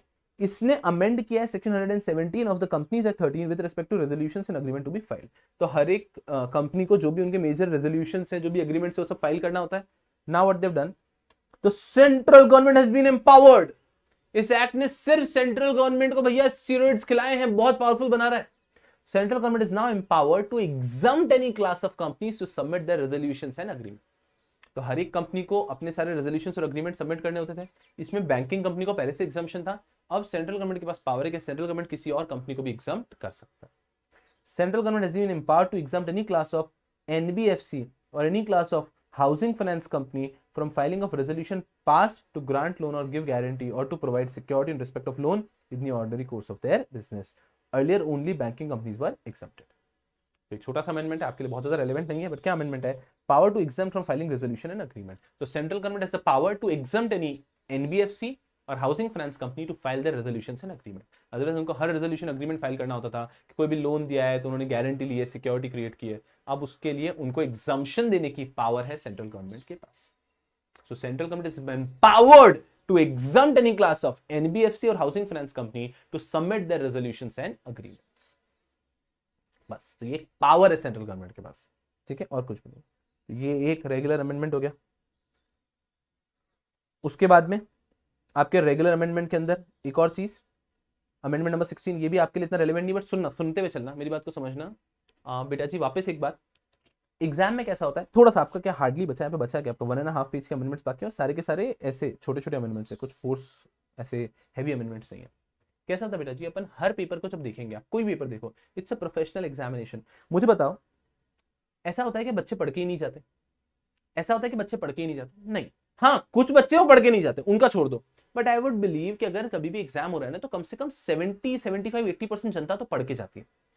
20% ऐसी जनता है जो ऐसे ही ट्रायल के लिए जा रही है, 75-80% जनता पढ़ के जाती है, बट वो सब भी क्लियर नहीं होते ना। हर एक बालक जो पढ़ के गया वो भी क्लियर नहीं होता है, बिकॉज हर पेपर में कुछ बाउंसर क्वेश्चन रहते हैं और वो उनको पूछना ही पड़ेगा। आईसीएसआई कभी भी बाउंसर पूछना बंद नहीं करेगी, लेकिन पूरा पेपर बाउंसर नहीं आता है, हार्डली 10-15-20 मार्क्स के बाउंसर आएंगे। तो हमें बस ये ध्यान रखना कि कोई भी चीज अगर नजरों के सामने कभी आती है तो उसको एक बार तो पढ़ ही लेना है। गॉड नोस कब वो कंसेप्ट आपके किसी बाउंसर क्वेश्चन में हेल्प कर जाए, you never know, because bouncer भी वो लोग पूछेंगे तो आपके सिलेबस से रिलेटेड ही ना। So that is why whenever you're reading any topic, you think that it is completely irrelevant. फिर भी टीचर पढ़ा रहा है तो उसको एक बार पढ़िए, because you never know when that could be relevant in the examination. चलो, इसी सोच से अमेंडमेंट नंबर 16 पे आ रहे हैं। अमेंडमेंट नंबर 16 में क्या है, एकदम 80 में एनसीएलटी के पावर्स को लेकर अमेंडमेंट है। सबसे पहला तो ये पॉइंट है, it will be very easy to remember, the NCLT constituted under section 410 of companies act. तो जो कंपनीज एक्ट के अंदर एनसीएलटी बनी हुई है, ठीक है, is empowered to hear appeal against any direction, decision or order referred in section 53A of Competition Act in accordance with the provision of this act. Competition Act के अंदर भी, Competition Act की appeal भी NCLAT सुन सकता है। NCLAT is empowered to hear any appeal, any order, any direction referred to section 53A of Competition Act. तो Competition Act के 53A के अंदर कोई भी ऑर्डर पास हुआ है तो उसकी अपील एनसीएलटी के पास आ सकती है। बहुत अच्छी बात है, सिंपल है, छोटी सी बात पढ़ ली हमने। हमें वैसे भी बात पता है, जब आप पढ़ते हैं आगे के कंपनी कंपटीशन एक्ट से भी केसेस एनसीएलटी में आते हैं, आईबीसी से केसेस भी एनसीएलटी में आते हैं, तो ये आते हैं। ऐसा नहीं है कि एनसीएलटी सिर्फ कंपनीज एक्ट के केसेस देखती है, एनसीएलटी कंपटीशन एक्ट के भी केसेस देख लेती है और एनसीएलटी आईबीसी के केसेस भी देखती है, तो अच्छी बात है। तो पहला पॉइंट इतना सा था कि 53A ऑफ कंपटीशन एक्ट के जो केसेस हैं वो एनसीएलटी में आ सकते हैं, इजी। ये हो गई एक बात खत्म। अब दूसरी बात आ रही है, मुझे एक बार बताओ बेटा जी, महाराष्ट्र में, सुनना बहुत केयरफुली, महाराष्ट्र में हाई कोर्ट मुंबई में भी है, औरंगाबाद में भी है, नागपुर में भी है, ऐसा है क्या? महाराष्ट्र में हाई कोर्ट मुंबई में है, औरंगाबाद में है, नागपुर में है, ऐसे कैसे क्या? मुझे बताओ ना, ऐसा कैसे? राजस्थान की अगर हम बात करते हैं, ये मैंने बात कर ली महाराष्ट्र की, मैं राजस्थान की बात करता हूं तो भैया जोधपुर में भी है, जयपुर में भी है, ऐसा कैसे? ऐसा कैसे यार कि महाराष्ट्र में हम अगर हाईकोर्ट की बातें करते हैं तो यहां पे दिख रही है, राजस्थान में हाईकोर्ट की बातें कर रहा हूं मैं तो जयपुर में भी है, जोधपुर में भी है। How come? How come?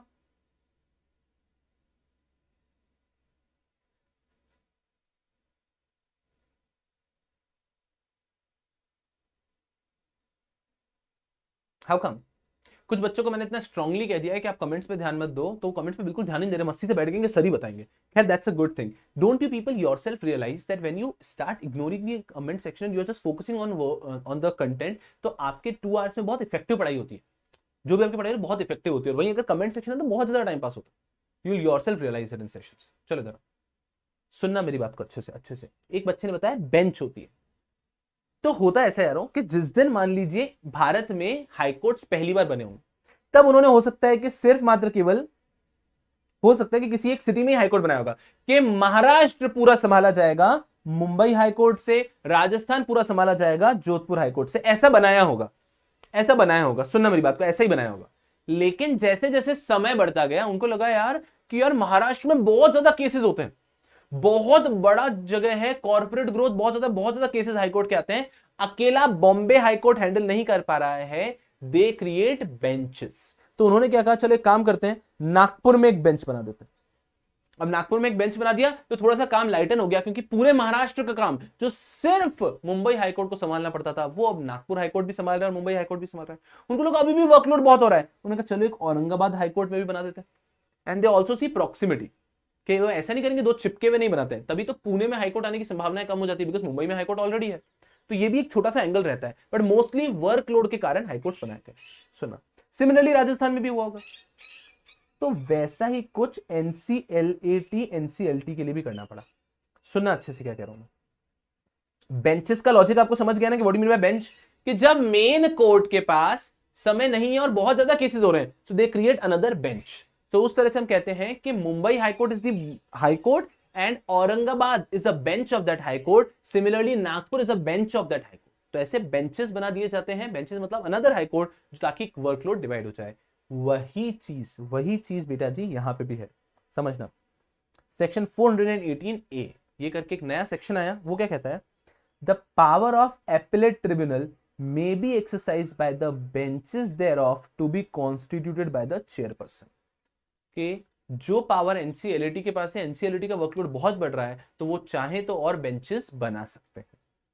Provided that a bench of the appellate tribunal, NCLT का जो बेंच होगा, shall have at least one judicial member and one technical member। वहां पे कम से कम एक जुडिशियल मेंबर और एक टेक्निकल मेंबर होना चाहिए।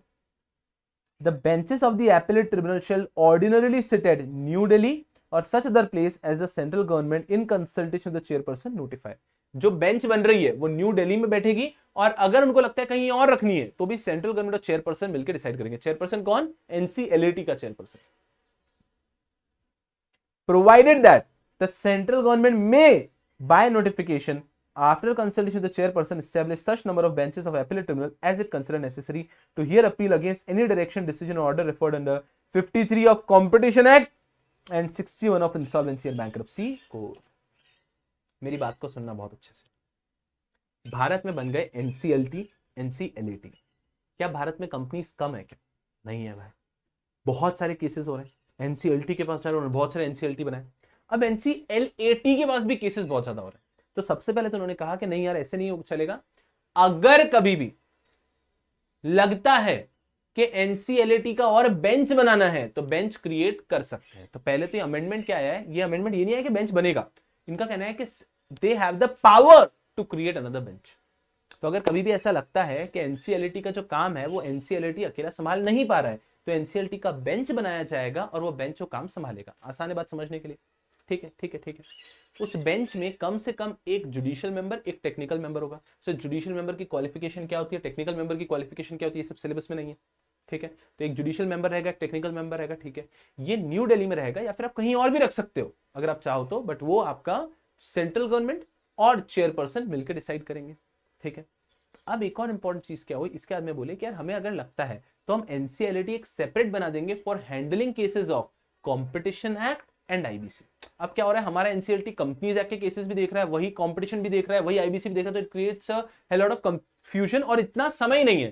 तो हम सेपरेट एक बेंच बना देंगे, बना सकते हैं अगर हम चाहें तो, for handling the case of competition law and IBC as well. तो हमारा जो ये बेंच है वो भी ये केसेस हैंडल करेगा, कंपटीशन के भी और आईबीसी के भी। एकदम सिंपल। तो ये क्या था, ये अमेंडमेंट भी आपके लिए बहुत ज्यादा रिलेवेंट नहीं है, बट अच्छे से समझते चलो, बड़ा इंटरेस्टिंग अमेंडमेंट है एनसीएलटी के पावर्स को लेकर, अमेंडमेंट नंबर 16। तो सबसे पहले तो उन्होंने एक छोटा सी बात बोली कि NCLT can handle cases arising out of section 53A of competition act. Wonderful. फिर उन्होंने कहा कि if need arise the chairperson can create what, the chairperson can create benches, ठीक है। वंडरफुल। उसके बाद में the bench must have a judicial member and a technical member and the bench can also handle cases of competition act and IBC. तो अगर इसको समझने जाएं तो बहुत ही आसान अमेंडमेंट कि हाँ यार, भारत में हाई कोर्ट्स को भी जब बेंचेस बनानी पड़ी, तो ये तो क्या है भाई, ये तो क्या है, ये तो एनसीएलटी है, तो वो भी चाहे तो बेंच बना सकता है। क्लियर है बेटा जी? सो दैट्स अनदर स्मॉल सा अमेंडमेंट, दैट इज एनसीएलटी के पावर्स। यहां तक हम लोग पहुंच चुके हैं, एनसीएलटी के पावर्स, ठीक है ठीक है ठीक है। एक बार ऐसे ही 16 तक हम लोग पहुंच चुके हैं यारो। अब क्या होगा, ये सेशन के अंत के करीब आ जाएगा अगर बस 3 और अमेंडमेंट्स पढ़ लिए तो। लेकिन आज हमने जितने अमेंडमेंट्स पढ़े ना, मैं तो भी बताऊंगा ही, आप एक बार देखो कि सिर्फ इंडेक्स देख के भी आपको सारे अमेंडमेंट्स याद आ रहे हैं क्या? Then the entire effort is worth it. कि जो इतना भाई साहब मैं चीख चिल्ला के फोर्स कर करके आपको बता रहा हूं, ये तब वर्थ इट है अगर आपको ये सारे अमेंडमेंट्स एक्चुअली आपके टिप्स पे हैं तो। चेक बाय योरसेल्फ, 8 to 16 सिर्फ इंडेक्स देख के भी याद आ रहा है कि अरे हाँ ये था ये था ये था ये था ये था, सिर्फ इंडेक्स देख के भी याद आ रहा है कि अमेंडमेंट। एग्जाम में अगर क्वेश्चन आएगा तो 100% हैंडल कर पाओगे क्या? Just see it once and then I am going to go ahead with 17, 18 and 19। Just see it once.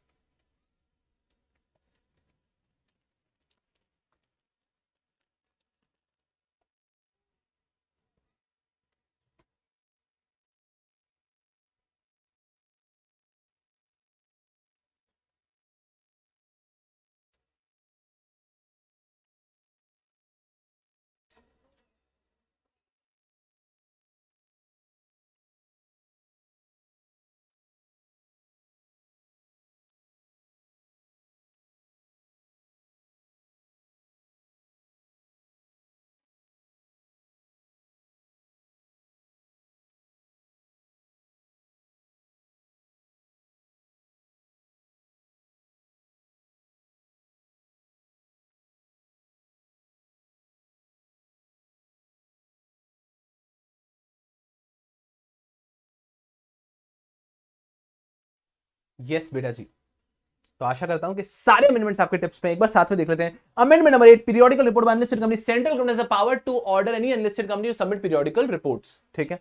फिर आता है एडिशनल डिस्क्लोजर फाइनेंशियल स्टेटमेंट। बहुत सारे एडिशनल डिस्क्लोजर आ गए, क्रिप्टो का आ गया, बिनामी ट्रांजैक्शन का आ गया, सब एडिशनल डिस्क्लोजर आ चुके हैं। Accounting software to have features of record auditor. अरे हाँ, जितने भी अकाउंटिंग सॉफ्टवेयर हैं उनको 1 अप्रैल 2022 के बाद में इंश्योर करना है कि उसके अंदर ऑडिट ट्रेल का फीचर हो, और कोई भी चीज एडिट होती है तो उसका पूरा रिकॉर्ड दिखना चाहिए कि एडिट कब हुआ है, और वो डिसेबल का फीचर नहीं होना चाहिए वहां पे। ओ हो। Give me a second. नहीं नहीं नहीं नहीं बेटा जी,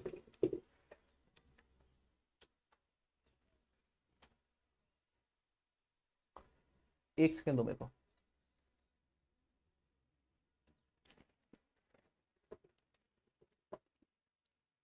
चल जाने दो, अब छोड़ो भी, चल जाने दो, अब छोड़ो भी, इतना भी क्या गुस्सा करना।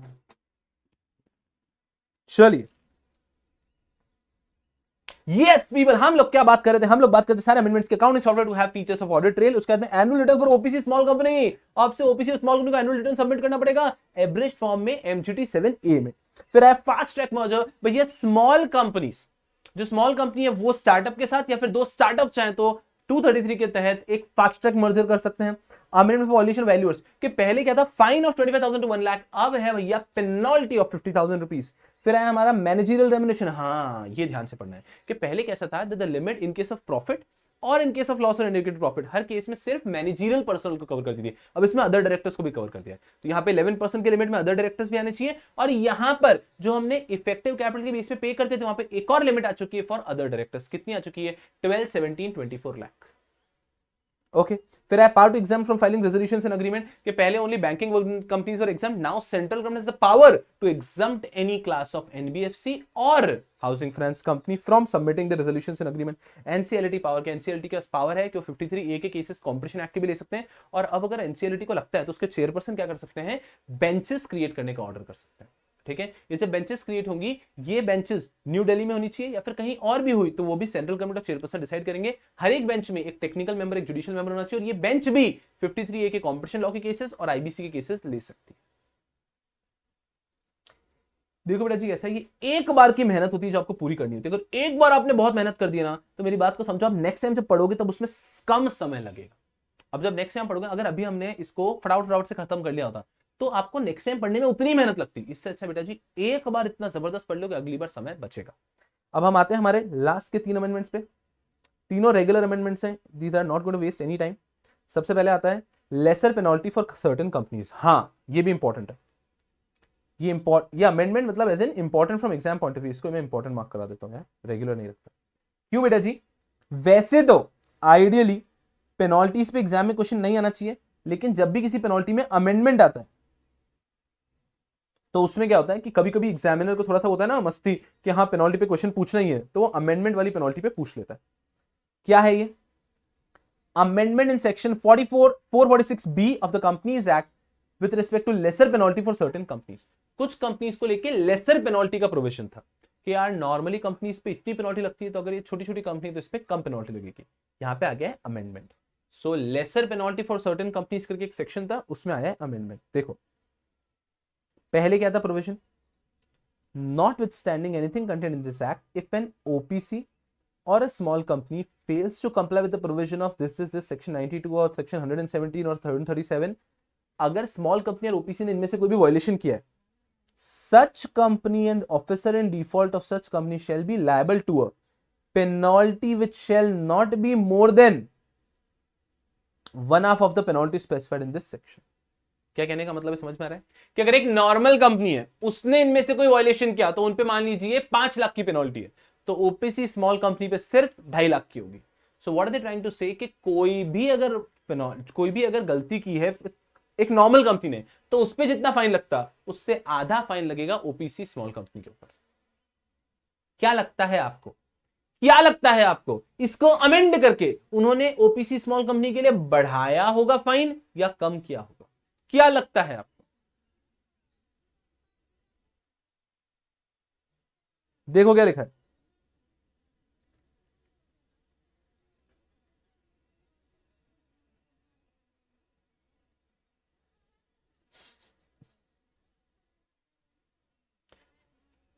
क्या कर दिया उन्होंने यहां पर अपर लिमिट लगा दिए कि सुनो ना यार, कभी कभी हाफ भी बहुत ज्यादा हो जाता है। पुराना प्रोविजन क्या था? पुराना प्रोविजन था कि सुनो ना, नॉर्मल कंपनीज पे इतनी पेनल्टी लगेगी, उसकी आधी पेनल्टी लगेगी ओपीसी स्मॉल कंपनी पे, बात खत्म, इजी था। अब उन्होंने थोड़ा सा कॉम्प्लिकेट कर दिया, उन्होंने कहा सुनो ना, आधी तो लगेगी, आधी लगेगी, जितनी नॉर्मल कंपनी पेनल्टी लगती है उसकी आधी लगेगी, लेकिन यार कभी कभी आधा अमाउंट भी बहुत ज्यादा हो जाता है, तो एक अपर लिमिट दे देते हैं। तो क्या किया? shall be liable to a penalty which shall not be more than 1/2 of the penalty specified in such provision, subject to maximum of 2 lakh for a company and 1 lakh for an officer who's in default। आपको समझ में आ रहा है उन्होंने क्या किया? Effectively उन्होंने penalty को कम कर दिया, समझना। So the provision was lesser penalty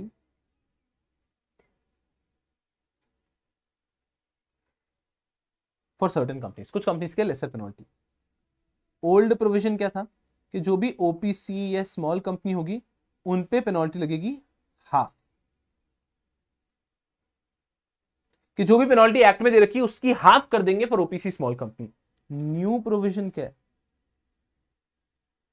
कि ओपीसी और स्मॉल कंपनी के लिए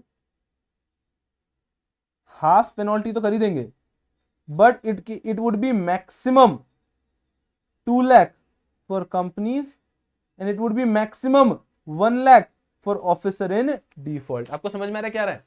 कि पहले के प्रोविजन से और आसान कर दिया है। पहले तो कहता है कि जो भी होगा उसका हाफ ही लगेगा इन पे, ठीक है। अब कह दिया हाफ लगेगा, बट कभी कभी हाफ भी बहुत ज्यादा हो जाता है, तो हाफ ही लगेगा, सब्जेक्ट टू मैक्सिमम एक कंपनी पे 2 लाख की पेनल्टी हो सकती है और एक ऑफिसर इन डिफॉल्ट पे 1 लाख की पेनल्टी हो सकती है।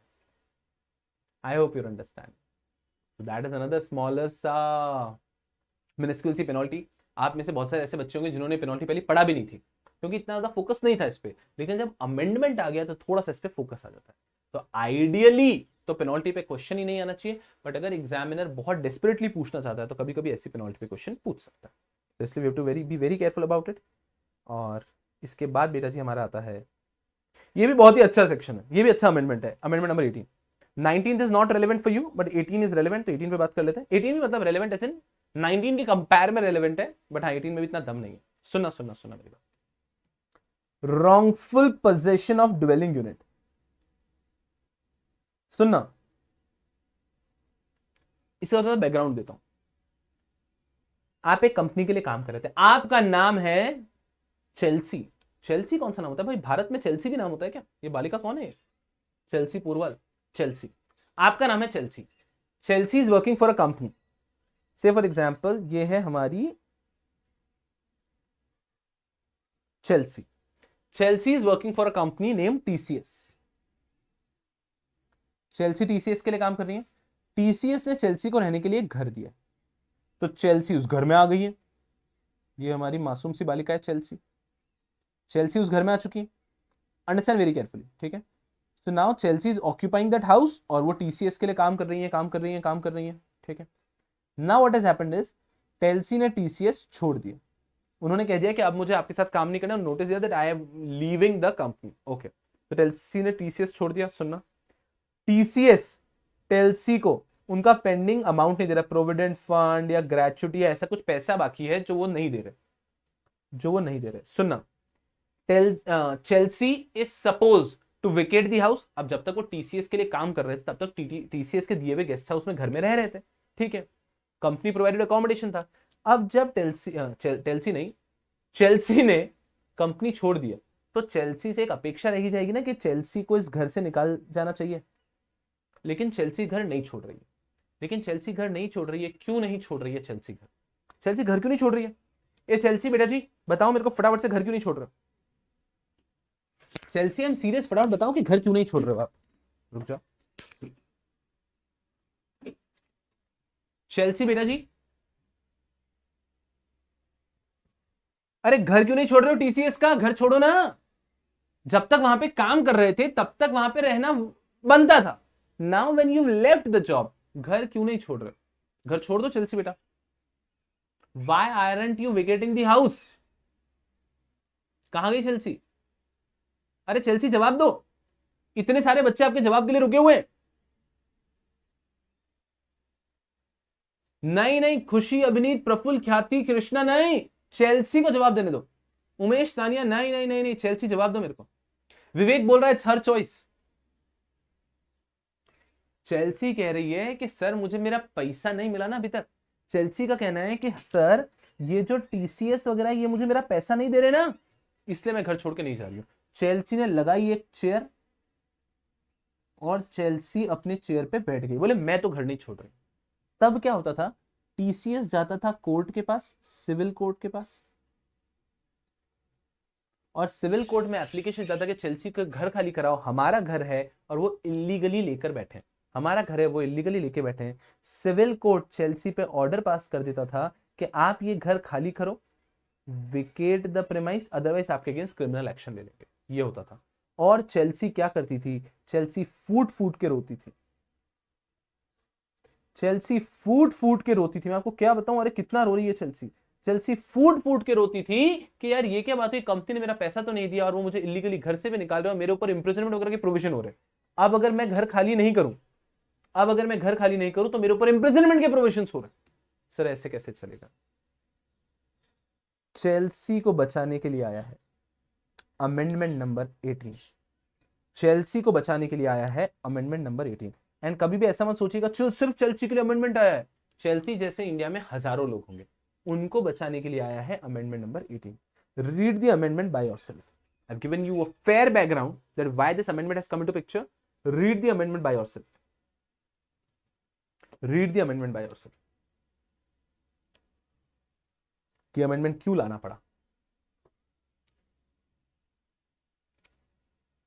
बच्चे खुश हो रहे हैं चेल्सी के आंसू देख के, इधर आओ गणो।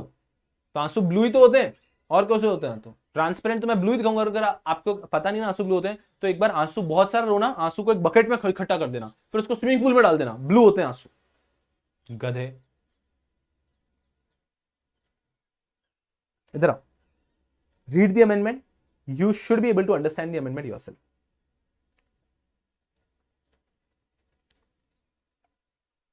चेल्सी जैसे बच्चों को बचाने के लिए लाया गया ये amendment.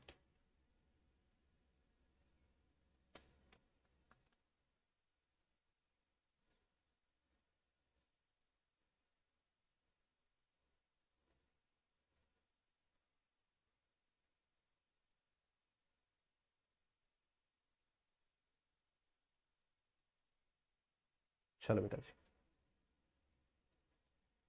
Now let's read it. I hope you understood it by yourself.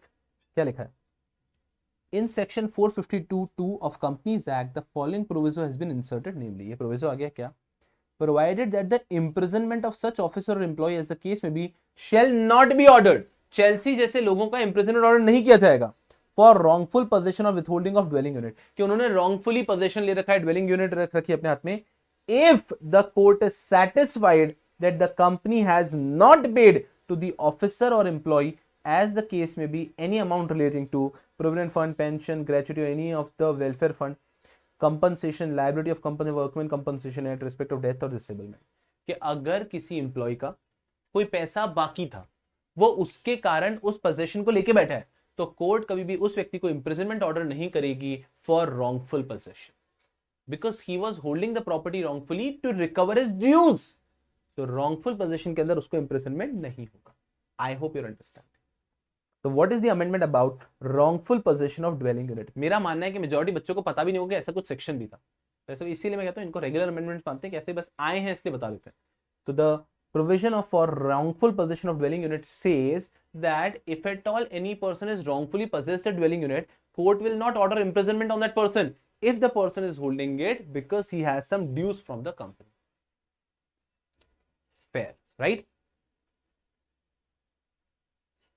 अब चेल्सी मजे से बैठे रहो, मजे से घर में भागो इधर उधर, ठीक है, that is wrongful position of dwelling unit. तो अब चेल्सी जो है उनको इंप्रिजनमेंट नहीं हो सकता है। So wrongful position of dwelling unit के लिए इंप्रिजनमेंट नहीं हो सकता है अगर उस व्यक्ति का कंपनी से कुछ पैसा बाकी। क्लियर है?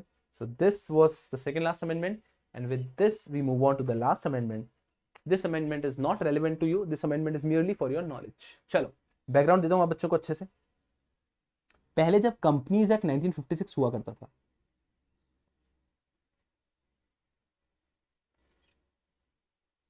जब कंपनीज एक्ट 1956 हुआ करता था तो उसमें जैसे कि सारे सेक्शंस थे, उसमें इनमें सेक्शंस हुआ करते थे फॉर प्रोड्यूसर कंपनी। उसमें प्रोड्यूसर कंपनी के सेक्शंस हुआ करते थे, समझना अच्छे से, उसमें प्रोड्यूसर कंपनी के सेक्शन हुआ करते थे। Now what is a producer company? It's an entirely different concept.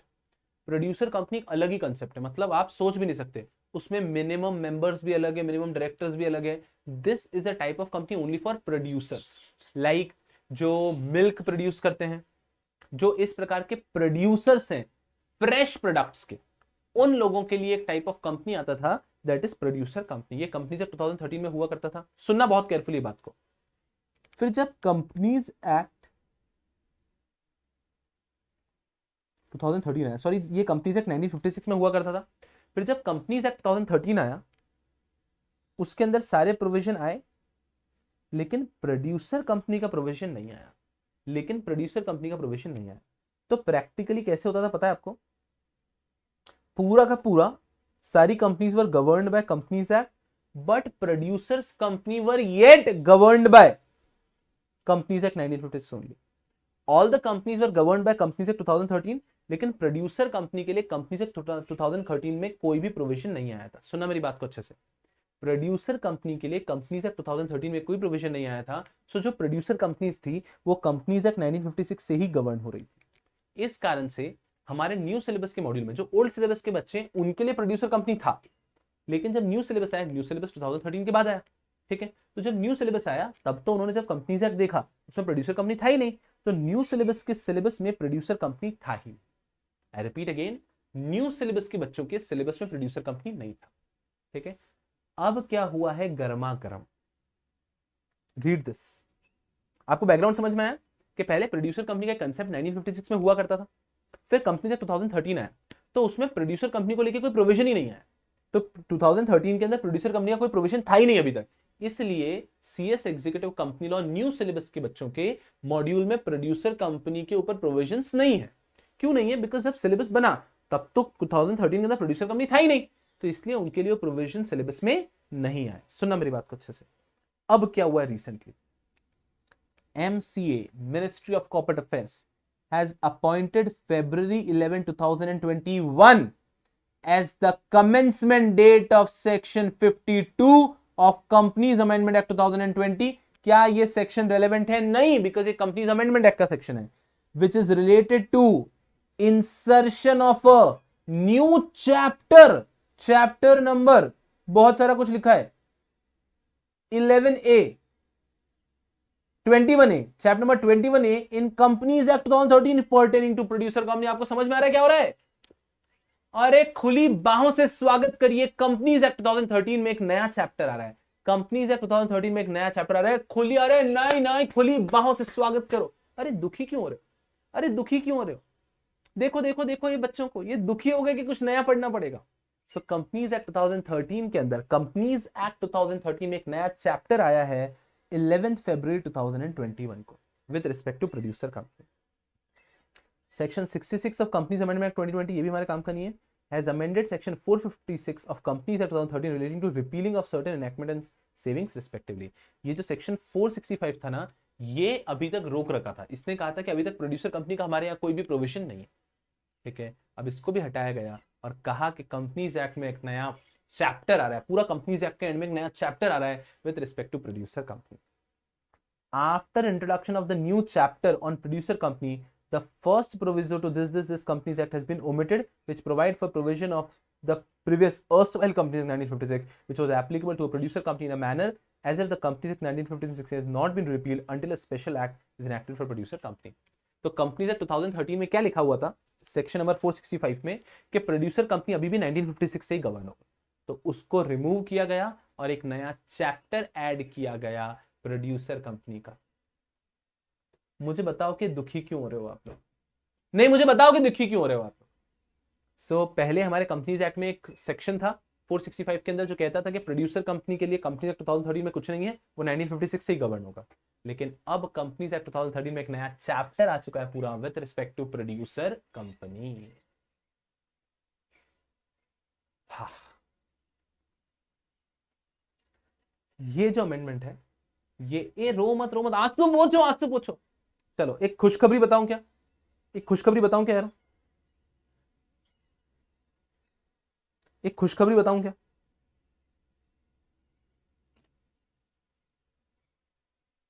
तो बात ऐसी है कि अभी सिर्फ उन्होंने अमेंडमेंट शीट में दिया है कि प्रोड्यूसर कंपनी का चैप्टर नोटिफाई हो चुका है, अभी तक प्रोड्यूसर कंपनी के चैप्टर को उन्होंने आपके सिलेबस में लाया नहीं है, अभी तक आपके सिलेबस में लाया नहीं है। तो ये खुशी की बात है, लेकिन ये आपके लिए एक मोटिवेशन फैक्टर होना चाहिए दैट एंश्योर कि जो आप एग्जामिनेशन दे रहे हो जो आपके अटेम्प्ट में, उसको देके खत्म कर दो, बिकॉज इंस्टीट्यूट का कोई भरोसा नहीं है, हो सकता है कि अगले अटेम्प्ट में वो प्रोड्यूसर कंपनी दे दें सिलेबस में, हो सकता है अगले अटेम्प्ट में प्रोड्यूसर कंपनी सिलेबस में आ जाए। अभी तक तो सिलेबस में नहीं आया, मॉड्यूल में कहीं कुछ भी नहीं है, सिर्फ उन्होंने बताया कि प्रोड्यूसर कंपनी का चैप्टर आ गया। Now ICSI has to decide कि वो सेटिंग अप में लाएंगे या कंपनी लॉ में लाएंगे, ये भी एक बड़ा क्वेश्चन है ना। मुझे लगता है सेटिंग अप में लाएंगे, ऐसा मुझे लगता है कि वो सेटिंग अप में उसको ऐड करेंगे, अगर उनको करना होगा तो, करना होगा तो भी सेटिंग अप में ऐड करेंगे। खैर वो आईसीएसआई है, वो कुछ भी कर सकता है, तो वो चाहे तो कंपनीज एक्ट में भी ऐड कर सकता है, बट जिस भी प्रकार से वो ऐड करेंगे तो हम सिलेबस में पढ़ेंगे, बट अभी के लिए ये आपके सिलेबस का पार्ट नहीं है। आपको सिर्फ इतना पता होना चाहिए कि प्रोड्यूसर कंपनी बस वो नहीं होता है कि दरवाजे पे खड़ा है, आप फटाफट पिछले दरवाजे को खोल के भाग जाओ और प्रोफेशनल में एंटर हो जाओ, वरना पता नहीं कब वो आ जाएगा, और वो आ जाएगा तो पूरा प्रोड्यूसर कंपनी का एक नया चैप्टर आएगा सिलेबस में, जो पूरा का पूरा पढ़ना होगा। ठीक है बेटा जी, तो अभी तो मस्ती से अपनी पढ़ाई पे ध्यान दो, अभी आपके सिलेबस के अंदर प्रोड्यूसर कंपनी नहीं। चलो तो यहां पर आते हैं हम लोग। So what have we done, we have read. Akanksha कह रहे हैं सेटिंग अप में ऑलरेडी है, बहुत अच्छी बात है अगर आपको लगता है ऑलरेडी है। मुझे नहीं लगता कि पूरा का पूरा चैप्टर है, बिकॉज वो अभी थोड़े समय पहले ही ऐड हुआ है, तो अगर वो पूरा चैप्टर आपके सिलेबस में ऑलरेडी तो बहुत अच्छी बात है, बट आई थिंक पूरा नहीं होगा, सिर्फ इंट्रोडक्शन होगा। ठीक है चलो रुको रुको रुको रुको, पहले तो पहले तो एक चीज हो गई समरी भैया, जी जान लगा के दब पढ़ के अपने कमिंग अटेम्प्ट में एग्जामिनेशन क्लियर करना है, बिकॉज हर एक अटेम्प्ट के साथ में कुछ नई चीजें आती है, सिलेबस से कटता कुछ नहीं है, आता रहता है। ठीक है चलो, सबसे पहले हमने 19 अमेंडमेंट्स पढ़े, सारे अमेंडमेंट्स आपके टिप्स पे होने चाहिए। अब देखो इस अमेंडमेंट को दूसरे तरीके से पढ़ते हैं, कैसे सुनो। सो हमने कुछ इस तरह से पढ़ा कि हमारे there are 2 very very important amendments and there are 1 2 3 4 important amendments. So there are 2 very very important amendments and 4 important amendments. तो हर एक बालक ने पहले ये 6 amendments अच्छे से चित होने चाहिए, फिर रिमेनिंग amendments कंफर्टेबली हो जाने चाहिए। सही बात है, सही बात है। चलो फटाफट से आ जाओ।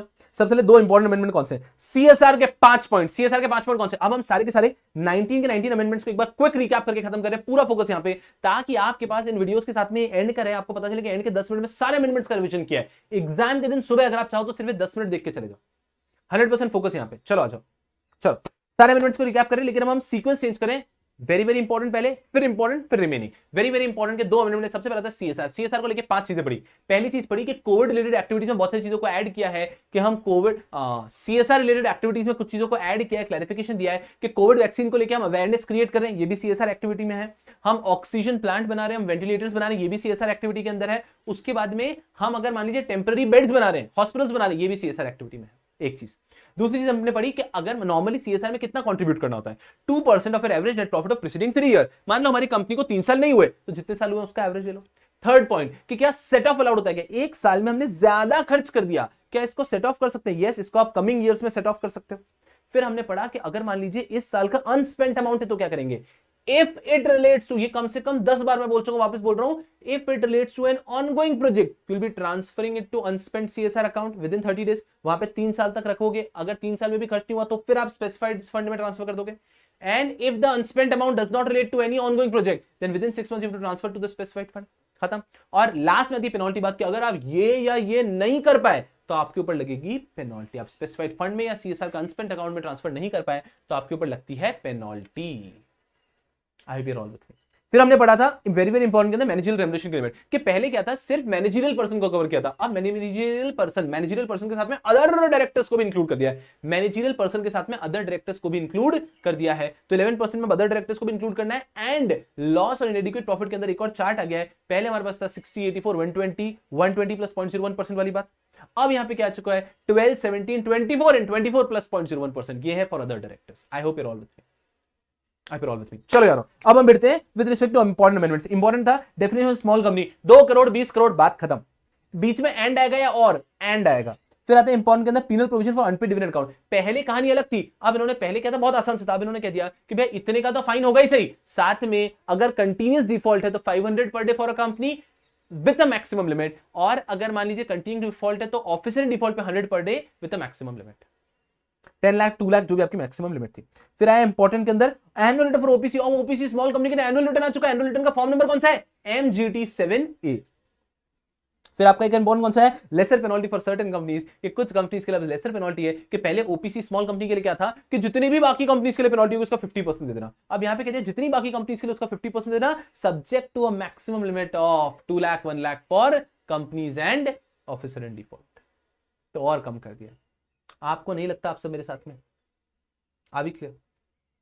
चलिए यार, इसके बाद में सारे रिमेनिंग अमेंडमेंट्स भी रैप अप करते हैं। पहला हो गया डेफिनेशन ऑफ लिस्टेड कंपनी के, central government has the power to exclude certain companies from the definition of listed company. They have excluded what, any public company which has not issued their equity shares but issued their non convertible redeemable preference shares और issued their non convertible debt securities. Any private company which has issued their non convertible securities, any company which is any company which is issued, any public company which has issued their securities in a foreign jurisdiction, listed their securities in a foreign jurisdiction, इन सबको exclude करते हैं from listed company. फिर है definition of small company cover कर चुके हैं। Deem decline amendment 3 और 4 कि भैया पहले था मिनिमम 15 डेज का समय देना है, फिर डीम डिक्लाइन होगा, उसको सेंट्रल गवर्नमेंट रिड्यूस कर सकता है, 7 डेज तक रिड्यूस कर दिया उन्होंने।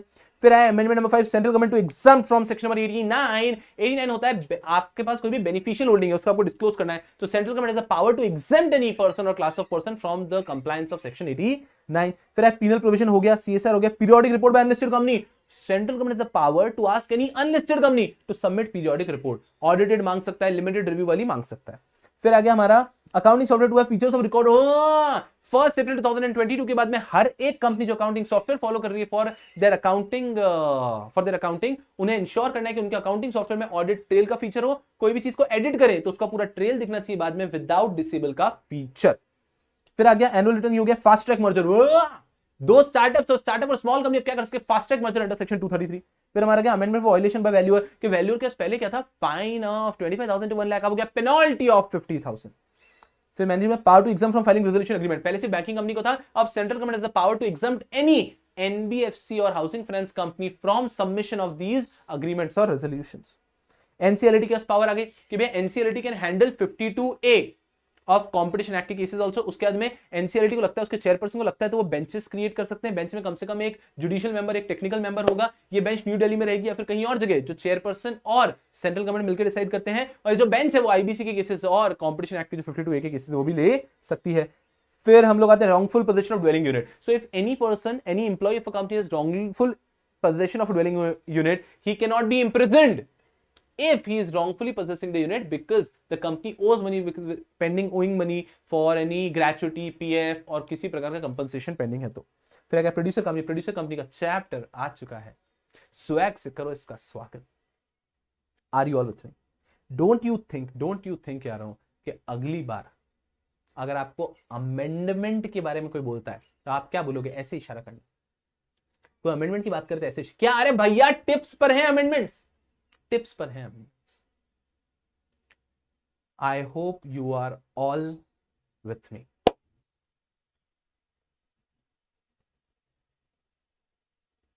अरे अखिलेश जी बहुत बहुत बहुत बहुत आभार आपका। Okay, I hope you're all with me. I have given my sweat and blood for these amendments, कि जी जान से आपके दिल में उतार दूं।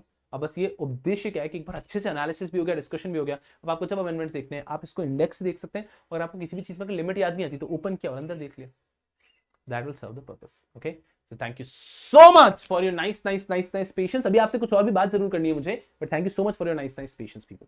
ओके, चलो बेटा जी, अभी आ रहा हूं। सबसे पहले ये तो बहुत मजेदार तरीके से हो गया, तो आपने क्या करना है, सुनो मेरी बात को सबसे पहले, ठीक है?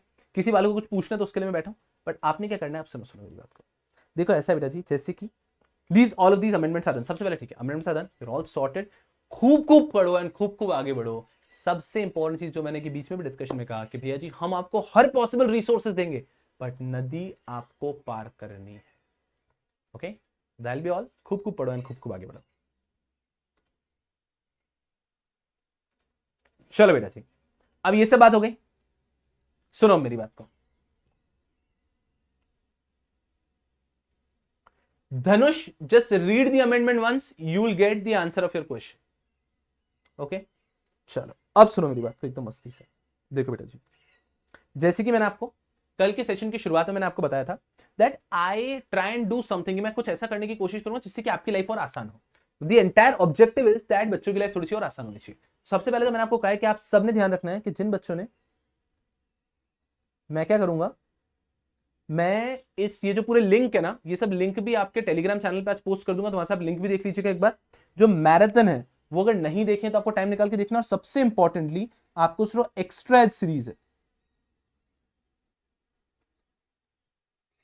वो तो आपने देखनी ही है। ठीक है बेटा जी, एक्स्ट्रा सीरीज तो आपने देखनी है। अब इसके अलावा मेरा क्या इच्छा है, मेरी क्या इच्छा है यारो, कि बेटा जी अब हम कुछ तूफान चैप्टर्स को फोड़ेंगे। अब ये तूफान चैप्टर्स कौन से होंगे ये बात से समझना, लेकिन the entire objective is what, अब हम कुछ तूफान चैप्टर्स को फोड़ेंगे जो मैंने आपको कहा ना, examiners favourite, examiner's favorite. But the entire objective is to make your life simpler. The entire objective is to make your life simpler. कल एक ऐसा लेक्चर होगा जो आपको दीवाना कर देगा, 110% आप घर के इधर उधर भागोगे। कल इस प्रकार का एक सेशन होने वाला है। मुझे आप बच्चों से क्या चाहिए, मुझे आप बच्चों से चाहिए दो चीजें। पहली चीज, after the lecture is over, give exact which chapter numbers you want me to, एकदम कि मैं कौन सा चैप्टर नंबर फोड़ दूं। मैं आपको भी कह रहा हूं ना कि वो चैप्टर्स को हम ऐसा फोड़ेंगे ना कि आप दीवाने हो जाओगे, you can not even imagine. मतलब आप सोच भी नहीं सकते इस प्रकार से उन चैप्टर्स को हम फोड़ने वाले हैं। ठीक है, सबसे पहले मुझे आपसे चाहिए इस लेक्चर ओवर, देखो अभी आप जो लाइव बैच में कमेंट करते हो ना, वो तो मैं देख नहीं सकता, ठीक है, लेकिन नीचे के कमेंट में आपने कमेंट करके बताना विच chapter number do you want. ठीक है, मैं मेरा एनालिसिस करता है, मैं मेरी तरीके से करता है, but I will get a fair idea कि स्टूडेंट्स को किसमें सबसे ज्यादा प्रॉब्लम है। अब कोई बालक ये नहीं करेगा सर पार्ट ए करा दो, so I want you to give chapter number. तो एक स्टूडेंट दे सकता है सिर्फ मात्र केवल 3 चैप्टर नंबर, जिससे कि मुझे आपकी इंपॉर्टेंस समझ में आएगी। हर एक बालक सिर्फ 3 चैप्टर नंबर लिख के भेज सकता है। अब कैसा होगा, अब बच्चे सर चैप्टर नंबर 2 4 6 8 9 12 14 15 16 18 ये सब करा दो। So what I want to know, फिर मुझे आपकी प्रायोरिटी तो समझी नहीं ना। I want you to give, everyone can comment only 3 chapter numbers so that I'll understand कि कौन से चैप्टर जिसमें आपको सबसे ज्यादा परेशानी होगी। ठीक है ना, so you can comment only 3। अभी मत कमेंट करो गधों, अभी कमेंट मत करो, नीचे कमेंट सेक्शन में करना, सो दैट मुझे वहां पे दिखेंगे। तो आपने एक क्या करना है, आपको जो चैप्टर लगता है कि सर सबसे तूफान परेशानी होती है वो कमेंट करो, मैं आपको लिख के देता हूं। इस प्रकार से फोड़ेंगे that you can not even imagine. उसके मैं एग्जामिनर फेवरेट सब निकाल के दूंगा कि आपके दिमाग से एक बर्डन ही खत्म हो जाएगा। That is something we are going to do. दूसरी चीज मुझे आपसे क्या चाहिए नीचे, of course that for every teacher, what is the best thing, what is the most motivating thing is the feedback। कि अमेंडमेंट सेशन आपका पूरा हुआ, what's your feedback about it, ये दो चीजें बेटा जी नीचे कमेंट सेक्शन में डाल के दो। ठीक है, सो दैट इसके हिसाब से हम कल आगे बढ़ेंगे। I already have a plan, but अगर मुझे लगेगा तो उस प्लान को मैं फिर चेंज कर दूंगा। ठीक है बेटा जी, मस्ती में रहो। कल का जो सेशन होगा सबसे तूफान सेशन होने वाला है। और आपकी एक सबसे बहुत बड़ी परेशानी, मतलब जब एक व्यक्ति कंपनी लॉ पढ़ने बैठता है तो जो देख के उसको ज्यादा डर लगता है, वही चैप्टर को हम कल फोड़ने वाले हैं। ठीक है बेटा जी, तो हम ऐसा फोड़ेंगे कि आप सोच भी नहीं सकते, 100%। मतलब ये मैं अश्योर करता हूं कि वो रिवीजन सेशन के अंदर I will be putting in my sweat and blood, उसमें तो कोई दो राय नहीं। यू सीन माय सेशंस था, मतलब मैं जब पढ़ा रहा है, मतलब मैं पूरा अपना 200% देके पढ़ा रहा है। ऐसा पढ़ेंगे हम लोग कि आप दीवाने हो जाओगे उन चैप्टर्स को लेकर। ठीक है, तो you give your preference as well, और बाकी बेटा जी कल हम फोड़ देंगे। Okay, so that'll be all for this particular session. I'll see you people tomorrow at 9 AM again. Tada. So the session is over. अगर आप बच्चे कोई भी चीज पूछना चाहते हैं तो अभी पूछ सकते हैं। ओके, सो यहाँ पे रुका हूं। कोई भी चीज अगर आप पूछना चाहते हैं तो अभी आप पूछ सकते हैं। I'll be here for 2 to 5 minutes. बाकी मस्ती में करो, खूब पढ़ो और खूब आगे बढ़ो। अगेन आई एम सेइंग यारो, देखो दुनिया भर के do you understand that what you चप्पू आप लेके अगर बोर्ड में बैठ गए तो उससे कुछ फायदा नहीं होने वाला है। You need one decent set of चप्पूस सो दैट आप अच्छे से मेहनत करो और आप रिवर क्रॉस कर दो। बस मेहनत करो और आगे बढ़ो, आपको बेस्ट पॉसिबल रिसोर्सेज मिलेंगे, ये हमारा वादा है। ओके, चलो, नो प्रतीक्षा, no changes.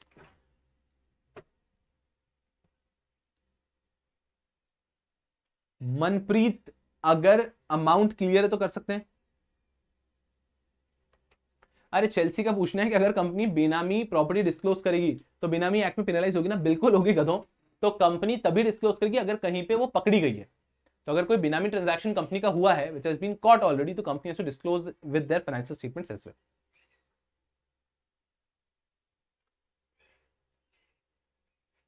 Shweta, strictly legally नहीं। यस यस, तो ये जो मेरे मैराथन एक्स्ट्राज बोला, सबके मैं लिंक्स आज आपको बना के फॉरवर्ड करवाता हूँ, ठीक है।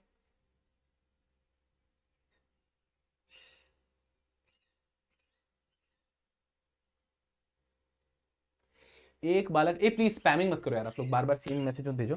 टाइम मैनेजमेंट टिप्स को लेके probably I will come up with a separate video और something, but I don't think I have a lot to say on that ground. मेरा बस ये कहना है बेटा जी कि आप बस अपना इंश्योर करो कि आप एक भी सेकंड वेस्ट नहीं कर रहे। If you are not wasting time then you are already utilising time. आप बच्चे बस क्या करते हैं, बैठे रहते हैं, टाइम वेस्ट हो रहा है, ओवर थिंकिंग में टाइम वेस्ट हो रहा है, डोंट डू दैट। एंड जो मैं एक स्मॉल डायरी बनाने का हमेशा कहता हूँ रेगुलर बैच में, वो बनाओ। उससे क्या, सोते रहे आप हिसाब दो कि आज सुबह से लेकर अभी तक क्या किया, then accordingly your pattern improves. नहीं Fareen, no don't worry too much about the chapter. Tanishq का पूछा रिवीजन का बेस्ट वे क्या है? रिवीजन का बेस्ट वे है बार बार उसे करना।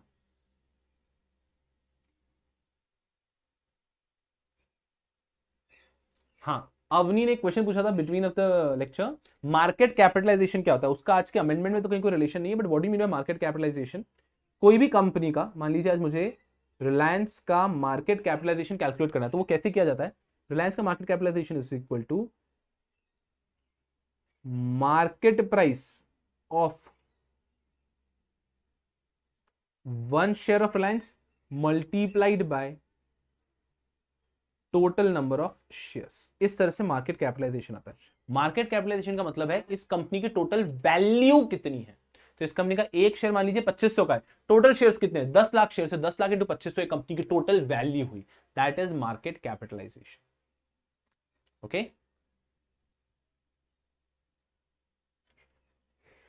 Rajaram ji, I am really sorry, I don't teach that subject.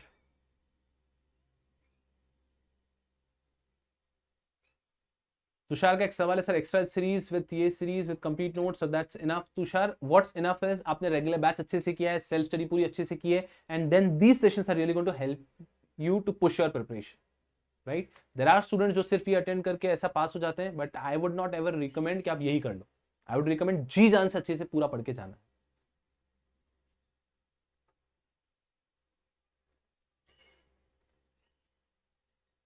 Yes Shivangi ji, Hetvi, sit and write them and thereafter you cross check them with the model answers. Swati यार announce अगर वैसा कुछ होगा तो।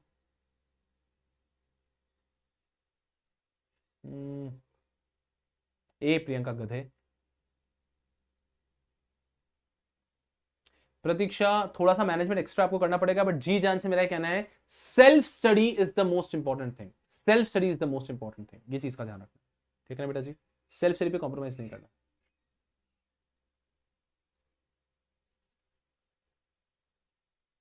मानसी, पूरा रजिस्ट्रेशन का प्रोसीजर आ जाएगा आपके पास, सो डोंट वरी।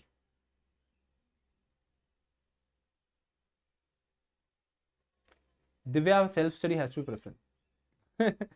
ठीक है आयुष, डोंट वरी।